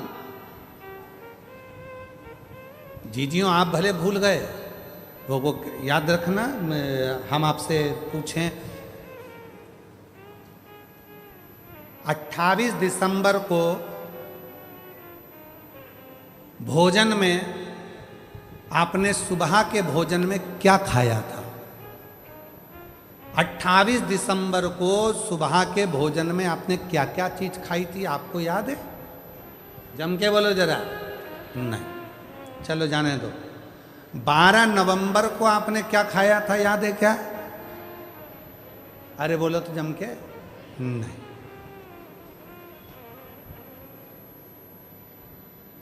3 जनवरी को क्या खाया था सुबह भोजन में, याद है? नहीं। 8 सितंबर को क्या खाया था, याद है? नहीं। पर तुमने जो 12 नवंबर को खाया, 14, 28 दिसंबर को खाया, जो भी तुमने खाया तुम्हें भले याद ना हो, पर तुमने जो खाया वो तुम्हारे शरीर में रक्त बनकर आज भी घूम रहा है और वो शरीर को बल दे रहा है, एनर्जी दे रहा है। वो जो तुमने खाया था, वो जो तुमने 28 दिसंबर को खाया था, उसकी रक्त की एक बूंद तुम्हारे शरीर में आज भी चल रही है। तुम्हारे शरीर तुमको एनर्जी दे रही है, तुमको बल दे रहा है। उसी तरह कई लोग हैं, शंकर भगवान को जल चढ़ाते हैं, सोचते हैं कि हम जल चढ़ाने जाते हैं, भगवान शंकर इसको स्वीकार करते कि नहीं करते। याद रखना, तुम्हारा खाया तुम्हें भले याद ना हो, पर तुम्हारे शरीर में रक्त बनकर चलता है। उसी तरह तुम शंकर भगवान को 1 लोटा जल चढ़ाते रहो, तुम्हें भले याद ना रहे, पर जब तुम्हारी दुख की घड़ी आएगी तो शंकर याद कर कर तुम्हारे दरवाजे पर पहुंच जाए। तुम्हें भले याद ना चले, पर उसे याद। ये सीहोर वाले महाराज का वचन नहीं है, ये शिव जी का शिव महापुराण में दक्ष प्रजापति ने जब माता सती का स्वयंवर रखा और सती जी ने शंकर भगवान की प्रतिमा पर जब अपना वरमाला जयमाला पहना दी, तब दक्ष प्रजापति हाथ पकड़कर सती को लेकर जाने लगे। तब शंकर जी ने कहा, सुनो दक्ष प्रजापति, तुम कहते हो कि पत्थर की मूर्ति को माला पहनाई? नहीं, ब्रह्मा ब्रह्मलोक में रहते हैं, भगवान विष्णु बैकुंठ लोक में रहते हैं, शिव पृथ्वी पर रहता है, मृत्यु लोक में रहता है। इसलिए ये पूरी पृथ्वी में जो कंकर है, पूरी पृथ्वी में जो जीव हैं, वो शिव है, वही जीव शिव है।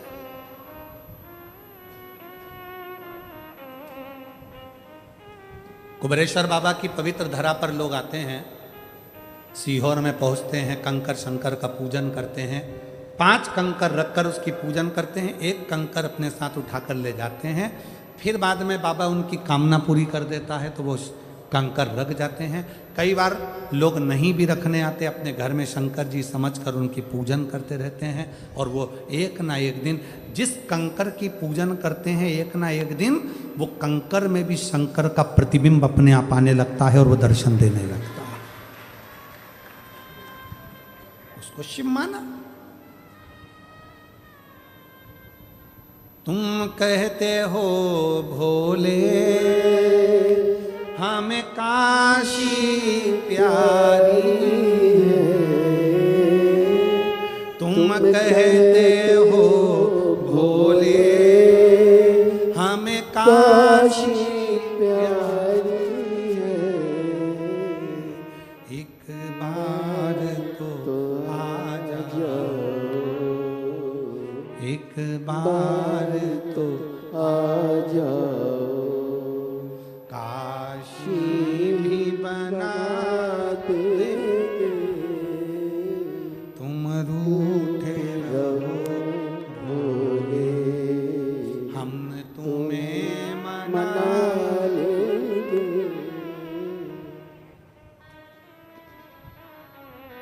उसको पत्थर मत समझो, उसको कंकर मत समझो।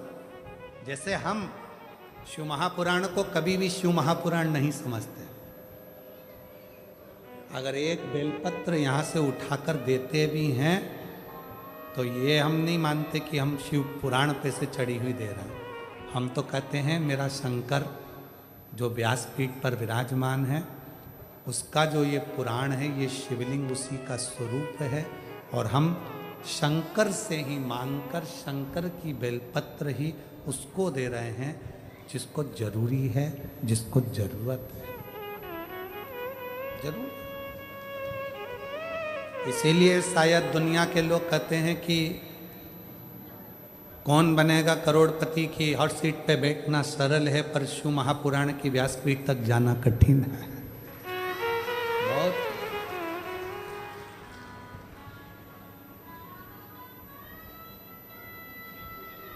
वो कृपा करता है तब लोग यहाँ आते हैं।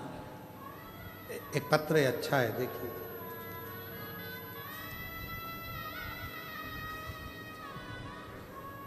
मेरा नाम अनिल लेख राजानी, मैं एक वकील हूँ। आजवा रोड अमरदीप होम्स बड़ौदा में रहता हूँ और मैं वकील हूँ।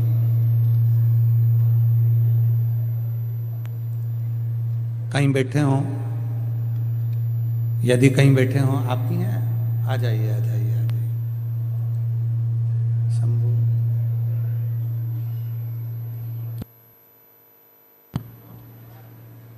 शंभू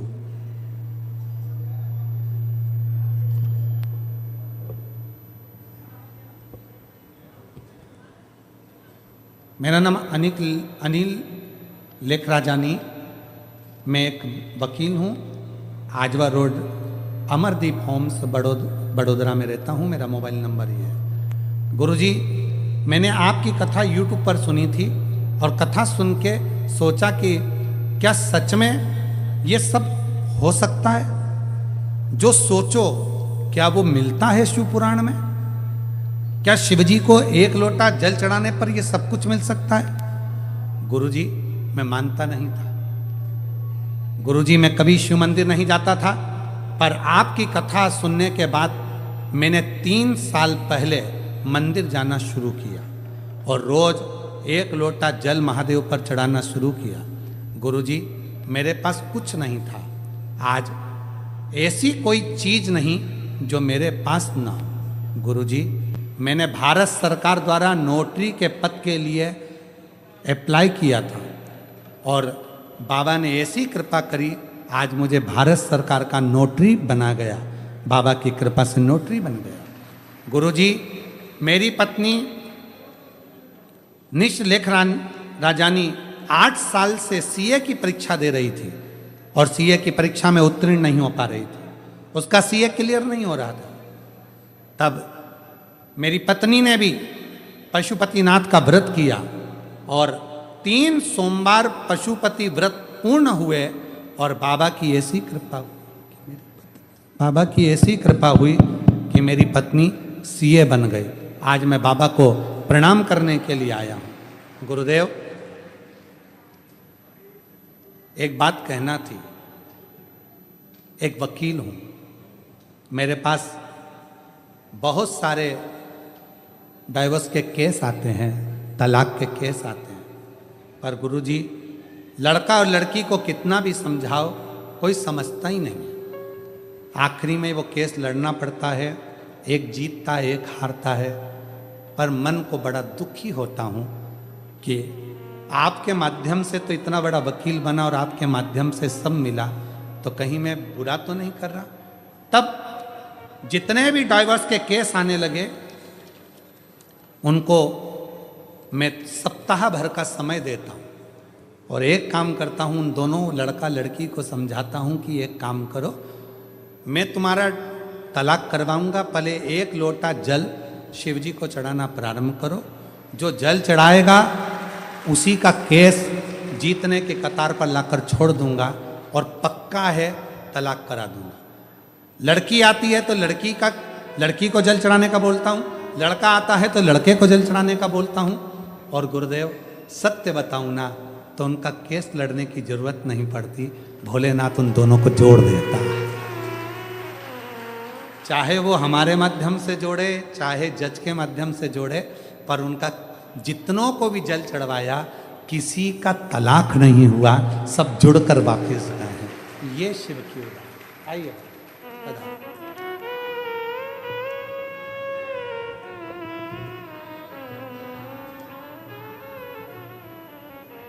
आपने एक लाइन अच्छी लिखी है, कहते हैं जाम से जाम पीने से क्या फायदा, रात को चढ़ी सुबह उतर जाएगी, तू श्री शिवाय नमस्तुभ्यम के नाम का प्याला पी ले, तेरी सारी जिंदगी सवर जाए।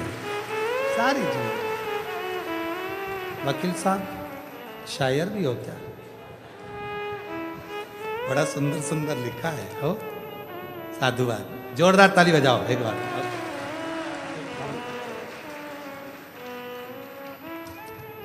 एक सुंदर पत्र और आया है महाराज। पत्र तो बहुत सारे हैं पर हम पढ़ ना पाते इतने, फिर भी प्रयास कर रहे हैं।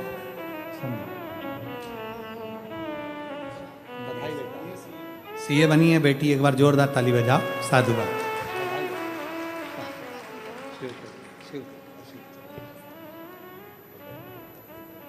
सीताबेन बहादुर सिंह सिसोदिया आनंद गुजरात से हैं, कहीं बैठे हो तो हाथ हिलाएंगे। 6 साल तक संतान नहीं थी गुरुदेव, बाबा की कृपा से पशुपतिनाथ का व्रत, सफेद आंकड़े की जड़ का प्रयोग करा, पंडाल में बैठकर कथा सुनी। 1/10/2024 को मेरे घर में संतान की प्राप्ति 6 साल बाद हुई है। जोरदार ताली बजाइए। अगला पत्र है, गुरुजी मेरा नाम सेजल बेन राणा है, मेरे पति का नाम रवि कुमार राणा है, मैं बड़ौदा की निवासी हूँ, अभी धारती राणावास से आई हूँ। मेरा मोबाइल नंबर ये है, कहीं बैठी हो जिन जिन के पत्र पढ़े जा रहे हैं वो आ सकती हैं। 8 साल तक संतान नहीं थी गुरुदेव, बाबा पर भरोसा कर कर टीवी पर कथा सुनी, 1 लोटा जल चढ़ाना प्रारंभ करा। हालोल कंजरी में पावागढ़ के पास आपकी कथा थी, पंडाल में बैठकर वहाँ की मिट्टी को पेट पर लगाया। बाबा की कृपा से मेरे घर में संतान की प्राप्ति 27 नवंबर 2023 को हुई, 8 साल के बाद। अगला पत्र है, मेरा नाम आसू देवी पत्नी धर्मेंद्र कुशवाहा है, मेरा मोबाइल नंबर ये है, मैं तरसाली टाउनशिप बड़ौदा में रहती हूँ। गुरुजी मेरी शादी को 10 साल हो गए थे, संतान का सुख नहीं था, बाबा की कृपा से पशुपति व्रत किया, सफ़ेद आंकड़े की जड़ का प्रयोग करा, पंडाल में बैठकर कथा सुनी। 1 फरवरी 2025 को मेरे घर 10 साल के बाद संतान हुई। जोरदार ताली बजाइए।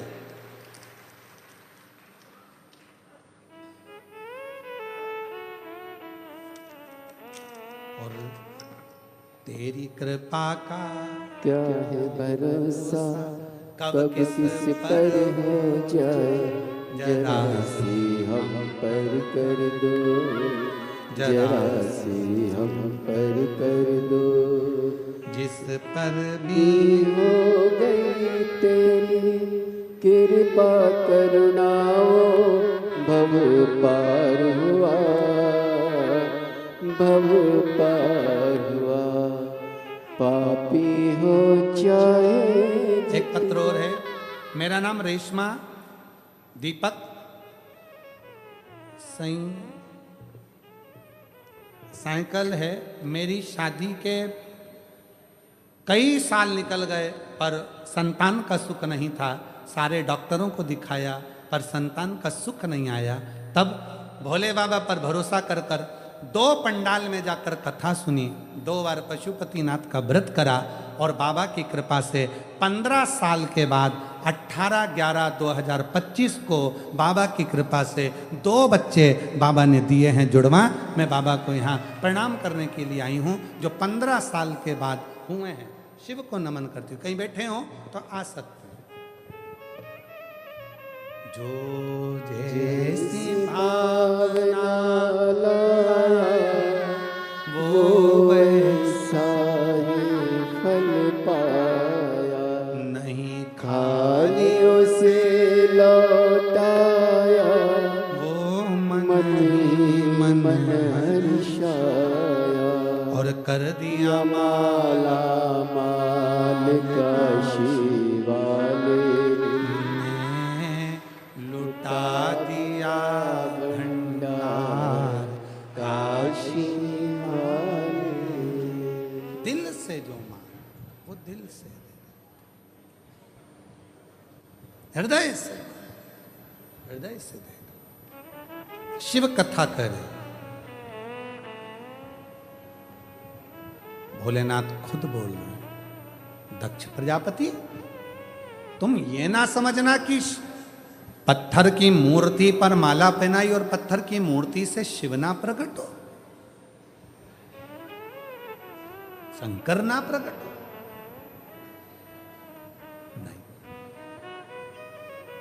हे मेरे बड़ौदा की जीजियों, गुजरात की मेरी दीदियों, हे मेरी गुजरात की बहनों और मेरे भाई, याद रखना दुनिया की दृष्टि में वो कंकर है, दुनिया की दृष्टि में वो पत्थर है, दुनिया की दृष्टि में वो केवल एक पाषाण का पत्थर का शिवलिंग है। दुनिया की दृष्टि पर उसमें शिव बसता है, उसमें शंकर बसता है, उसमें शिव समाहित है, उसमें शंकर समाहित है, उसमें शिव बसा हुआ है, शंकर बसा हुआ है।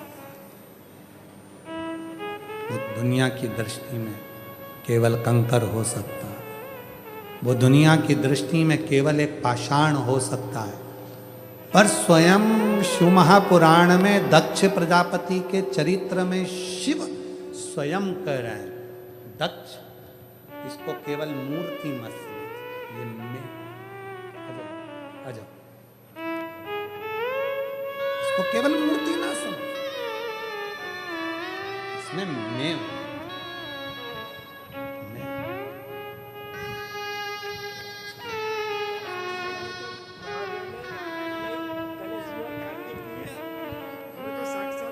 जो जैसे भावना लाया वो 8 वर्ष के बाद हुई। एक बार जोरदार ताली बजाएं। 8 साल के आंसू पोछो पहले, दोनों दोनों आंसू पोछो पहले अच्छे से। खुश हो एकदम, बाबा दे दिया ना, अच्छा खुश होकर जाओ। कितने साल के बाद हुआ है?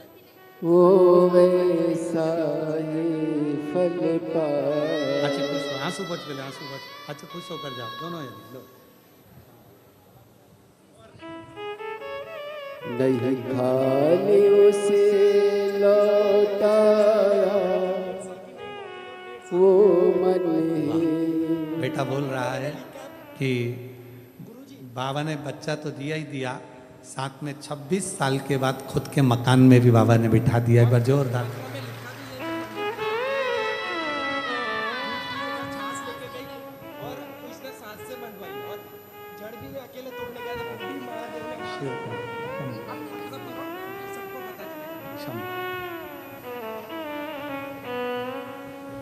बेटी कह रही है कि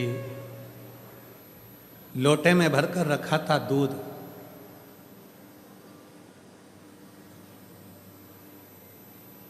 घर के लोगों ने दूध निकाला, कब छाछ भर दी पता ही नहीं चला। जब शिवजी पे चढ़ाया या तो छाछ थी खट्टी। फिर भी इनके प्रसंग से हमको पिछली गुरु पूर्णिमा का एक स्मरण आ गया। गुरु पूर्णिमा पर लाखों शिव भक्तों के लिए खीर बनी कुबेरेश्वर धाम पर, लाखों। और कई लोग बैठे भी होंगे जो सीहोर आए होंगे उस समय पर। आप लोग आए थे उस समय? खीर बनाई थी, आप लोगों के स्मरण में होगा। लाखों भक्तों के लिए खीर बनी और ध्यान नहीं रहा, एक साइड में सारी केनें छाछ की थी, इधर वाली केन दूध की थी। हलवाई ने छाछ की केन खीर